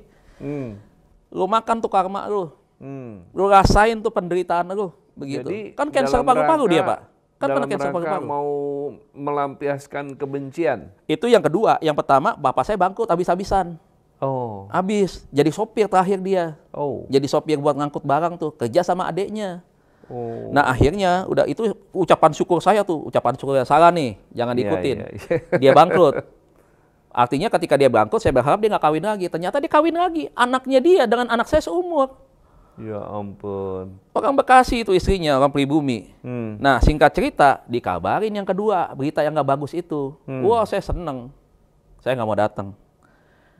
Nah akhirnya saya putuskan nggak datang sampai akhirnya besok meninggal. Nah besok juga saya nggak datang. Pas mau tutup peti besok lusa malamnya, pagi saya datang. Nggak. Kenapa? Saya sarapan nasi uduk, saya lihat ada mungkin Tuhan kasih gambaran ya. Bagaimana seorang anak seharusnya mengasihi orang tuanya dalam kondisi keadaan apapun. Jadi saya lihat ada seorang anak muda dorong papanya di kursi roda begitu dalam keadaan stroke papanya. Dan mohon maaf, air liurnya itu keluar dari handuk di lehernya dirapin begitu ya. Terus ya itu tadi diurusin betul-betul. Waktu lihat kayak begitu saya nggak enak makan Pak. Bukan karena geli lihat orang yang itu, tapi saya tegak hati saya. Sepertinya saya mendapatkan satu teguran secara lembut dari Tuhan. Ya. Tuh, lu kan pelayanan. Lu kan di gereja yang bisa dibilang mega church nih, raksasanya GBI nih. Lu kan ada di salah satu cabangnya di situ. Lu kan pengerja inti, tim pengerjanya. Lu kan berdiri di mimbar. Kalau setiap minggu lu kok nggak asyik membaca pengumuman doa syafaat. Begitu. Di situlah Pak, saya bilang, saya pulang, nggak mandi itu Pak. Akhirnya saya ganti baju, keluarin mobil. Istri saya tanya, lu mau kemana? Saya bilang, mau ke rumah duka, mau ke Darmais. Mau ngapain? Lihat Papa. Istri saya kaget, ya udah gue ikut, kata istri. Ya saya isi ganti pakaian, bawa anak saya yang perempuan masih kecil, yang satu kan sekolah. Yeah. Dibawa tuh anak yang perempuan. Nah, saya telepon mama, Ma, Dedi mau ke sana dah. Saya bahasain kan Dedi mau ke Darmais dah, liatin Papa. Lu benar kata mama, iya. Kaget tuh mama. Ya kalau gitu mama ikut, katanya ikut. Adik saya kan juga tinggal satu komplek, adik saya juga akhirnya ikut. Akhirnya kita lengkap Pak, bertiga itu pergi ke Darmais. Waktu di Darmais Pak, peti belum ditutup. Papa waktu itu sudah terbujuk kaku, mukanya udah hitam semuanya. Dan saya lihat istri-istri lain anak-anaknya banyak. Nah ini Cancer, pertemuan ya? kedua, cancer. Ini pertemuan kedua. Pertemuan pertama waktu itu saya sempat lewat cerita. Waktu adik Papa nikah itu, Papa akhirnya ketemu saya. Oh. Tahun 89. Itu pertemuan setelah sekian belas tahun. Akhirnya saya ketemu waktu itu dan tiba-tiba ada seorang yang meluk saya, angkul saya dari belakang bilang, maafin Papa. Ternyata itu Papa saya Pak. Wow. Karena Ama waktu itu, mamahnya Papa minta supaya semua nih Papa saya anak bininya gue mau lihat sebelum gue mati, kata Ama begitu. Jadi dikumpulin, benar-benar dikumpulin nih Pak. Itu nikahan Pak, meja tuh buat keluarga dia doang tuh Pak, banyak Pak. Bini Pak, dan nih anak-anak. kesaksian nih Pak, yang membuat saya semakin keselnya apa. Saya dikenalin sini nih. Ini kenalin nih koko lu, ini cici lu, ini mama lu, ini adik lu. Selesai satu meja, pindah lagi Pak. Baru saya tahu Pak, kelakuan bapak saya tuh begitu benar yang diomongin orang Pak. Jadi bukan tambah saya senang, tambah saya marah Pak. Ya. Sekarang saya berpikir, kalau misalkan saya udah gede nih, saya ketemu satu angkot misalkan, saya kenalan sama perempuan misalkan, bisa kejadian loh Pak, itu ternyata bapaknya sama Pak. Dia istrinya banyak di mana-mana, Iya, iya, anak iya. juga banyak. Kan bisa aja pacaran, satu bapak lain ibu, bisa Betul, terjadi betul. Pak. Iya, iya. Nah, saya baru berpikir ke situ. Nah, ternyata dari situ saya dikenalin itu semua. Dan ketemu lagi pada waktu Papa meninggal. Nah, disitulah Pak, saya akhirnya menyesal. Saya menyesal sekali. Saya bilang sama Tuhan, kalau bisa bayar waktu bisa diputar, saya tidak minta waktu memori di Jepang. Balikin saya ke waktu di persahabatan. Supaya saya datang, saya rekonsiliasi, Papa dengar. Saya peluk, kalau bisa saya ngejerit dari situ. Dah. Saya ampunin Papa. Pemulihan terjadi di situ. Dan saya ajak Papa terima Tuhan yuk. Harusnya kalau saya seorang anak yang baik, harusnya begitu. Iya. Makanya selalu saya bilang, hidup dalam kedendaman, hidup dalam kekecewaan, itu merugikan kita banget. Saya belajar dari pengalaman saya. Jangan kita dikuasai hawa nafsu, hidup kita dikendalikan oleh kuasa kegelapan, setan bertahta dalam hati kita, akhirnya kita menjadi orang yang, maaf, tidak beretika, tidak layak. Ya, bahkan saya sendiri malu. Iya. Nah, saya bingung pada waktu itu harus berbuat apa. Dia saja yang berbuat begitu, dia masih bisa minta maaf sama anaknya, sama saya. Maafin papa. Iya. Loh, saya nggak bisa ngampunin. Dan saya membiarkan dia dalam penderitaan, dan saya senang dengan penderitaan sakitnya dia, hari-hari menjelang dia berakhir. Berhenti nafasnya. Nah, akhirnya Pak, di situ saya rekonsiliasi, saya menangis, tapi percuma lah. Dan saya minta ampun sama Tuhan. Tuhan, Yeskil 3 ayat 18, 19 yang berkata kalau orang itu kita sudah tegur, dia tidak bertobat, itu kan urusan dia. Tapi kalau dia bertobat, ya kan kita aman. Tapi kalau kita nggak tegur, kita repot. Di situ apa yang menjadi beban saya akhirnya. Saya minta maaf, dan saya berpikir betapa jahatnya saya ketika pada saat papa sudah tidak ada, baru saya datang, baru saya bisa melepaskan pengampunan. Tapi sia-sia, percuma. Itulah penyesalannya Pak. Penyesalan itu. Makanya saya bilang, selama kita masih punya orang tua, dengar nih. Yang pertama, selama orang tua kita hidup, bahagiakan dia. Jaga dia. Perhatikan semua kebaikan orang tua, ingat selalu, dan ya rawatlah dia sampai saat Tuhan nanti memanggil. Temani dia, bahagiakan dia, itulah prinsipnya. Jangan sakiti dia, begitu. Belajar dari saya tuh nggak ada artinya hidup kalau udah seperti itu. Jadi Pak Dedi mau menegaskan nih bahwa penyesalan besar karena terlalu lama mengeraskan hati, sakit hati kepada papa ini. Nah, apa pesan Pak Dedi buat orang-orang yang masih belum bisa mengampuni sampai hari ini? Saya mengajak kita buka dalam kitab Mariaki ya. Nah, di sini dikatakan, dan kamu bertanya oleh karena apa? Oleh sebab Tuhan telah menjadi saksi. Artinya apa? Ini berbicara tentang bagaimana Tuhan menjadi saksi antara ikatan seorang laki-laki dan perempuan di dalam pernikahan. Ini berbicara tentang konteks kesetiaan yang dibangun antara laki-laki dan perempuan seperti apa. Nah, dikatakan oleh sebab itu Tuhan telah menjadi saksi antara engkau dan istri masa mudamu. Istri masa mudamu ini apa? Istri kita. Di saat pertama kali kita mengikat janji di hadapan Tuhan. Bahwa inilah istri pasangan kita yang harus kita jaga, yang harus kita bahagiakan, yang harus kita memperlakukannya dengan setia. Padahal dialah teman sekutumu dan istri perjanjianmu. Ayat berikutnya, ayat 15. Apa yang Tuhan bilang? Bukankah Allah yang esa menjadikan mereka daging dan roh? Ya, kita nih daging dan roh. Dan apakah dikehendaki kesatuan itu? Artinya pernikahan, apa yang telah disatukan Tuhan. Keturunan ilahi. Berarti Tuhan punya rencana dari pernikahan itu adalah kita melahirkan generasi yang takut akan Tuhan, mengasihi Tuhan, keturunan-keturunan yang melayani Tuhan, yang hidup di dalam kebenaran. Dan apa yang dikatakan demikian berikutnya? Jadi jagalah dirimu. Nah, ini jaga hidup kita dengan baik. Ya, bawa hidup kita menjadi hidup yang artinya bisa tahu firman Tuhan dan kemudian melakukannya dan mau mentaatinya, perintahnya. Dan janganlah orang tidak setia terhadap istri masa mudamu. Nah, ini nih. Jangan sampai menjadi seorang laki-laki yang berkhianat terhadap istri kita. Jangan menjadi seorang laki-laki yang mengutamakan hawa nafsu kedagingan. Jangan sampai. Pelajaran dari kehidupan saya, stop sampai di sini. Bapak-bapak, dengar baik. Anda seorang imam, diberikan otoritas oleh Tuhan. Untuk apa? Untuk menjaga kesetiaan, untuk menjaga pernikahanmu, untuk mendidik anak-anakmu untuk takut akan Tuhan. Dan menjadikan anak-anakmu anak-anak yang takut akan Tuhan dan punya masa depan yang baik. Ayat yang ke-16. Sebab aku, kata Tuhan, tidak ada Tuhan berkata benci selain kepada perceraian. Coba saudara lihat apa yang Tuhan nyatakan dia benci. Salah satunya adalah perceraian. Ya, firman Tuhan Allah Israel dengan jelas berarti Tuhan yang kita sembah. Ya, Allah Tritunggal di dalam nama Tuhan Yesus, anaknya mengambil rupa sebagai manusia yang memberikan kepada kita pembelajaran, kebenaran yang tertinggi. Juga orang yang menutupi pakaiannya dengan kekerasan, firman Tuhan semesta alam. Maka jagalah dirimu dan jangan berkhianat. Jaga dirimu, dan apa yang harus dijaga? Jangan menjadi pengkhianat atas rumah tanggamu. Jangan menjadi pengkhianat atas pernikahanmu. Jadi jangan jadi pengkhianat atas istrimu. Jangan menjadi pengkhianat atas anak-anakmu. Dengar baik, pernikahan bukan sekedar status. Tapi pernikahan berbicara tentang janji kita di hadapan Tuhan. Bahwa pernikahan adalah sesuatu yang sakral. Rencana Tuhan di sana. Kehendak Tuhan dan blessing Tuhan yang Tuhan berikan bagi kita.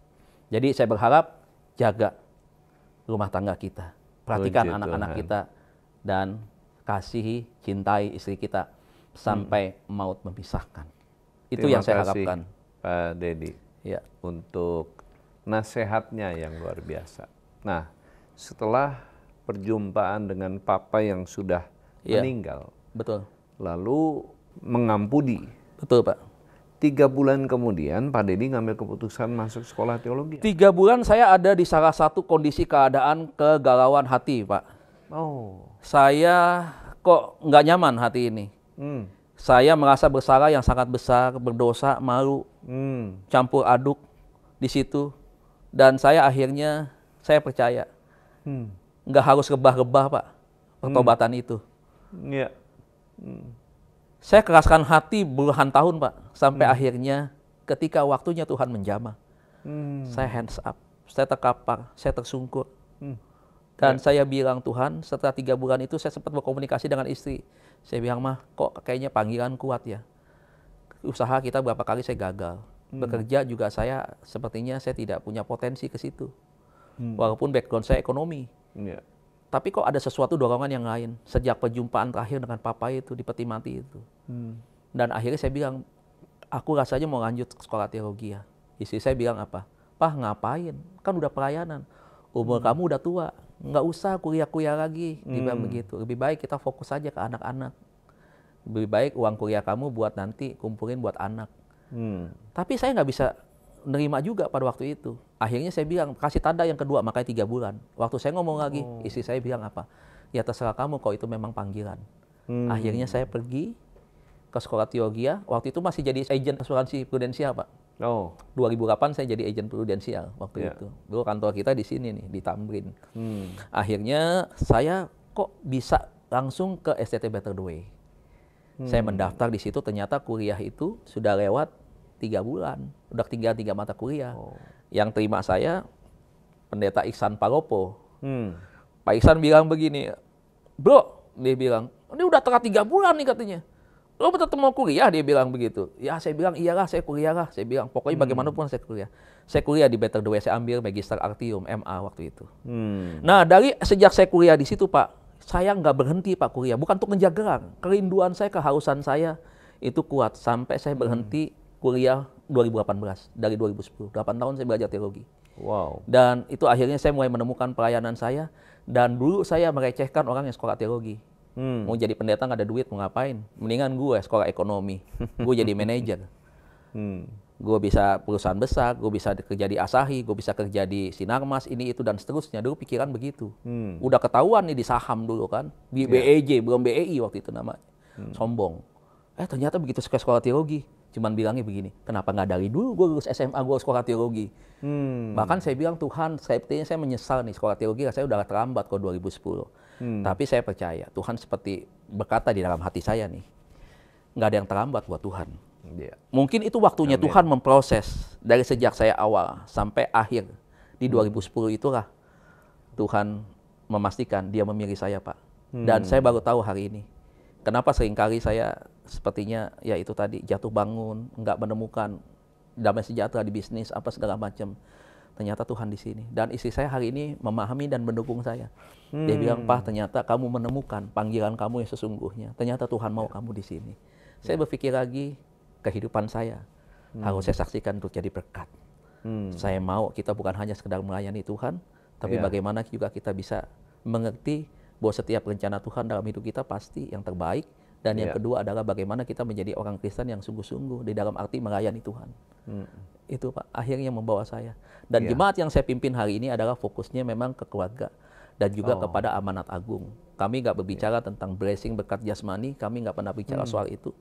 Tapi yang saya pengen adalah bagaimana rumah tangga itu harmonis, punya mesbah keluarga dan melayani Tuhan, setia sampai maut memisahkan, sampai Tuhan memanggil, tugas kita finish, selesai di atas muka bumi ini. Itu makanya panggilan saya untuk dalam pengembalaan, Pak. Nah, Pak Dedi, sampai sekarang Pak Dedi sudah menempuh program S3 di Institut Kristen Borneo Balikpapan. Bagaimana proses belajar ini mengubah Pak Dedi di dalam memahami pelayanan?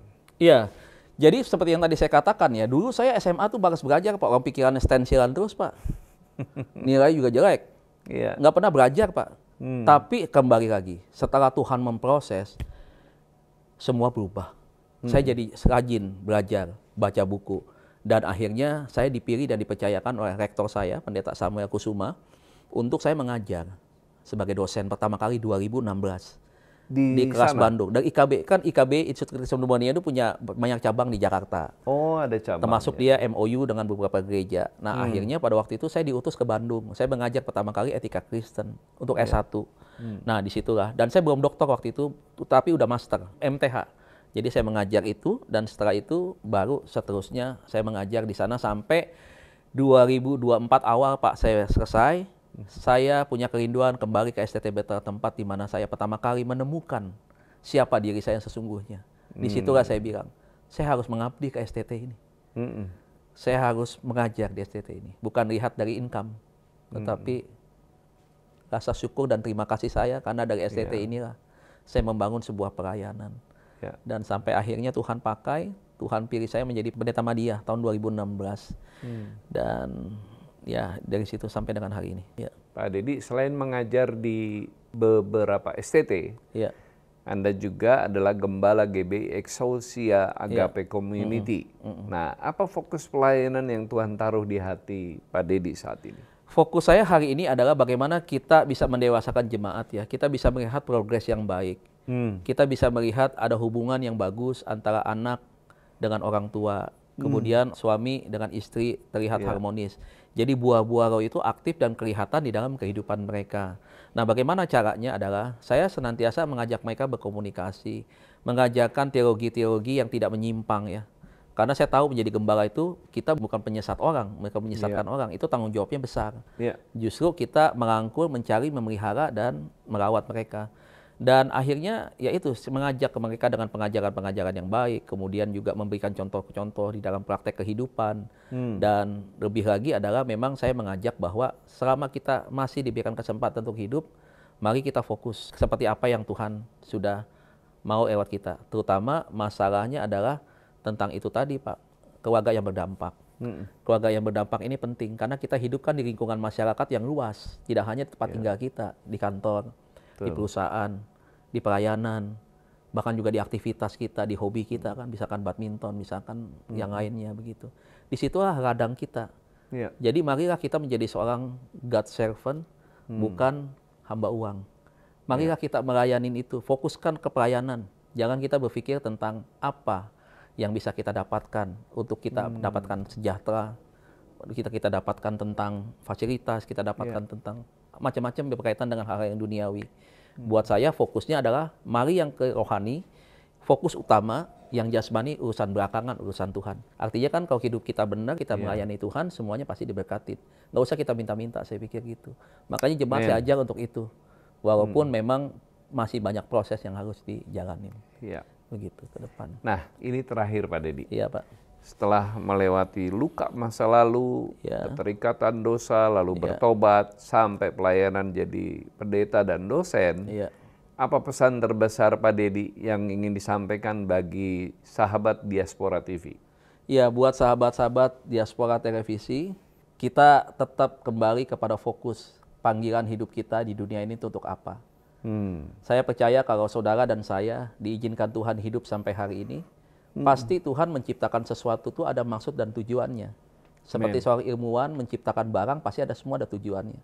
Nah, pegang, sadari ini, dan lakukan dengan baik bahwa Tuhan ciptakan kita ini bukan hanya berharga di mata Dia, tetapi juga kita mau melakukan segala sesuatu yang terbaik seperti apa yang Dia percayakan bagi kita. Kepercayaan Tuhan itu penting. Mari kita menjadi orang yang membangun stigma yang baik. Jangan membangun stigma yang negatif. Selama kita waktu dan kesempatan, marilah kita ambil untuk kita melakukan panggilan kita, yaitu melayani Tuhan. Jangan kita kepada hal-hal yang masih kita sibuk seputar itu hal-hal yang tidak membawa kita kepada rencana dan panggilan Tuhan dalam kehidupan ini. Dan yang terakhir adalah mari kita jaga iman di dalam Tuhan. Kita punya Allah yang hebat, Allah yang luar biasa. Kita nggak bisa balas dengan apa yang Tuhan sudah berikan bagi kita. Tapi satu hal yang bisa kita lakukan adalah, yang Tuhan mau dari kita adalah, layanilah semua orang seperti Tuhan juga melayani kita. Itu yang maksud dari saya. Jangan putus asa, jangan patah semangat, jangan lihat masa lalu kita. Kita semua punya masa lalu. Firman Tuhan berkata, tidak ada seorang pun yang benar di atas muka bumi ini, tetapi hanya Dia yang punya rencana yang bisa mengubahkan kehidupan kita, dan hanya oleh lewat Dia kita dibenarkan hari ini. Maju terus, layanilah Tuhan selama masih siang, menjelang malam, waktu sudah sangat singkat, dan hari ini, bukan besok dan jangan tunda-tunda lagi. Tuhan Amin. Yesus memberkati kita semua Bapak Ibu Saudara. Nah, Pak Dedi, ini masih ada foto yang kita bisa Pak. saksikan ya. Ini pelayanan di mana, Pak? Iya, ini pelayanan yang istilahnya ini pelayanan kata orang pelayanan yang nggak ada duit, Pak. Memang saya pelayanan adalah bukan pelayanan yang cari duit, ya. Karena saya masih bekerja. Saya kerja itu part time, Pak. Artinya sampai hari ini 16 tahun. Kalau saya libur, saya nggak dibayar begitu. Tapi Tuhan cukupkan saya selalu sampai anak saya bisa sekolah di luar negeri. Ya, itu karena kebaikan Tuhan, kemurahan Tuhan. Saya melayani memang seperti ini, ya. Karena sebagai gembala juga saya lahir dari pelayanan misi, Pak. Jadi pelayanan dari kaum marginal ya sampai kepada ini pelayanan di Lapas Wanita 2A Tangerang. Saya sebagai pembicara tetap, saya bawa tidak nama gereja di sini tetapi Cahaya Kasih Ministry. Kami punya channel juga Cahaya Kasih Ministry. Nah, di pelayanan ini adalah pelayanan yang kita betul-betul melayani itu dengan hati. Ya, kita bisa menguatkan mereka yang putus asa, yang hampir bunuh diri karena 23 tahun, 20 tahun, 15 tahun di penjara.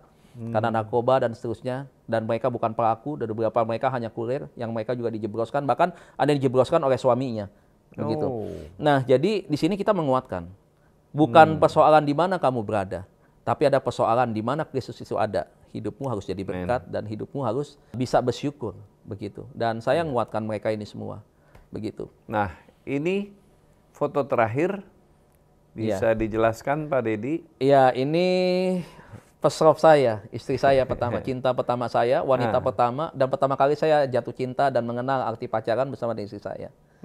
Walaupun pacarannya sempat putus, pisah kampus, dia di Atmajaya, saya di Ukrida, kita baru balik lagi itu tahun 96. 97 kami memutuskan untuk menikah, 98 lahir anak saya yang laki. Christopher Hosea Eugene, sekarang usia 27 tahun, kelahiran 20 Agustus tahun 98. Nah, yang kedua, Aiko Rodita Eugenia. Rodita itu punya arti, singkatan dari Rolf, Dedi, dan Nita. Istri saya namanya Yunita. Nah, itu karena memang saya pengen punya anak perempuan, Pak. Karena menurut saya anak laki sudah Tuhan kasih, saya minta Tuhan kalau bisa saya pengen punya anak perempuan begitu. Dan ternyata Tuhan kasih. Jadi mamanya punya teman, saya juga punya teman tuh di situ. Nah, akhirnya berkat kemurahan Tuhan, kebaikan Tuhan, makanya Tuhan tahu saya melayani seperti apa, hati saya seperti apa. Anak saya mendapatkan beasiswa, lulus, dan kuliah hari ini di University of Hyogo, Kota Kobe, salah satu universitas negeri yang menggunakan bahasa Inggris pengantarnya. Dan dari sekian banyak angkatan dia pada waktu itu, hanya tersedia 33 anak. Dan dari 33 anak, anak saya lolos dari berbagai negara. Wow. Gitu. Jadi bukan karena saya punya uang banyak, tidak. Tetapi karena kemurahan Tuhan. Makanya tadi saya bilang kalau kita fokus kepada yang spiritual, yang rohani, pasti yang jasmani akan mengikuti kita. Tuhan nggak pernah salah untuk memberkati kita, saya pikir gitu. Makanya itu yang harus kita miliki. Dan saya kasih tahu begini buat teman-teman ya, melayani Tuhan itu bukan berbicara tentang uang, tapi melayani Tuhan itu adalah berbicara tentang hati dan ucapan syukur kita kepada Tuhan. Jadi jangan pakai pelayanan itu mengukurnya dari uang. Berapa PK yang kau terima, di gereja mana kau melayani. Nggak usah, di mana saja kita melayani. Termasuk Anda tidak melayani ke setiap gereja, itu keluarga itu adalah pelayanan kita. Rumah tangga itu adalah gereja kecil. Tempat kita mengajar, tempat kita melayani. Nah, jangan sampai kita jago melayani ke gereja-gereja lain, tetapi keluarga kita nggak pernah layanin. Celaka besar itu. Hati-hati, jangan sampai kita salah persepsi kita tentang pelayanan. Jadi saudara nggak khotbah di gereja lain pun, saudara sedang melayani istrimu, melayani anak-anakmu, dan itu yang Tuhan mau. Ya, jadi jangan tinggalkan keluarga. Percuma kita jago pelayanan ke gereja lain, tapi keluarga kita hancur berantakan seperti masa kecil saya, buat apa? Begitu. Jadi Baik. itu Pak. Puji Tuhan. Terima kasih banyak Pak Dedi. Terima kasih sekali Pak Pendeta atas waktu dan kesempatannya. Dan saya bersyukur sekali bisa dapat kesempatan untuk diizinkan bisa berbagi pengalaman hidup dan kesaksian yang kiranya bisa jadi berkat buat Bapak Ibu ya. Jadi contoh cukup sampai di sini. Saya nggak mau ada dedi-dedi yang baru yang terulang lagi kehidupannya seperti ini. Cukup sampai di saya saja sudah. Baik, terima kasih. Terima kasih ya. God Lovers, hari ini kita sudah mendengar perjalanan hidup yang luar biasa dari Pendeta Dedi Kurniawan. Bagaimana seorang anak yang terluka, terikat dendam, bahkan jatuh dalam dosa pornografi, akhirnya dipulihkan dan dipakai Tuhan menjadi gembala serta pengajar firman. Kita belajar bahwa luka masa lalu tidak harus menentukan masa depan kita. Mengampuni meski berat membuka pintu bagi pemulihan yang sejati. Kuasa Injil mampu melepaskan dari ikatan-ikatan dosa dan memberikan arah hidup yang baru. Terima kasih banyak Pak Pendeta Dedi Kurniawan. Terima kasih untuk Bapak. kesaksian jujur, Terima kasih. mendalam dan penuh Ya, harapan. terima kasih. Mohon maaf apabila ada kata-kata yang kurang tepat. Hal-hal yang Sangat tidak memberkati berkenan. justru. Terima maaf kalau ada kekurangan, Pak. Iya. Dan terima kasih juga untuk Anda yang sudah setia menyimak. God lovers, jangan lupa like, komen, dan share supaya kesaksian ini menjangkau lebih banyak orang. Dan kalau Anda belum subscribe, silakan tekan tombol subscribe dan aktifkan loncengnya. Saya Pendeta Martin Hareva, pamit undur diri. Sampai jumpa di episode Diaspora TV Talk Show berikutnya. Tuhan Yesus memberkati.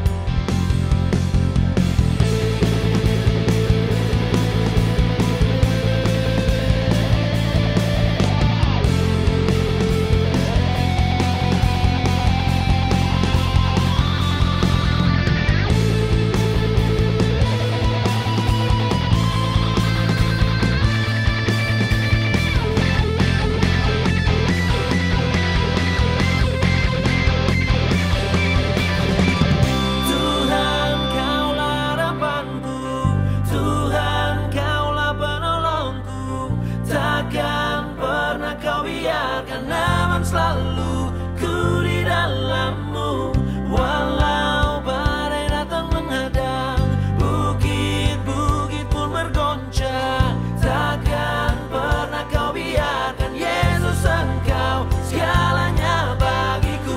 Tuhan, Kaulah harapanku.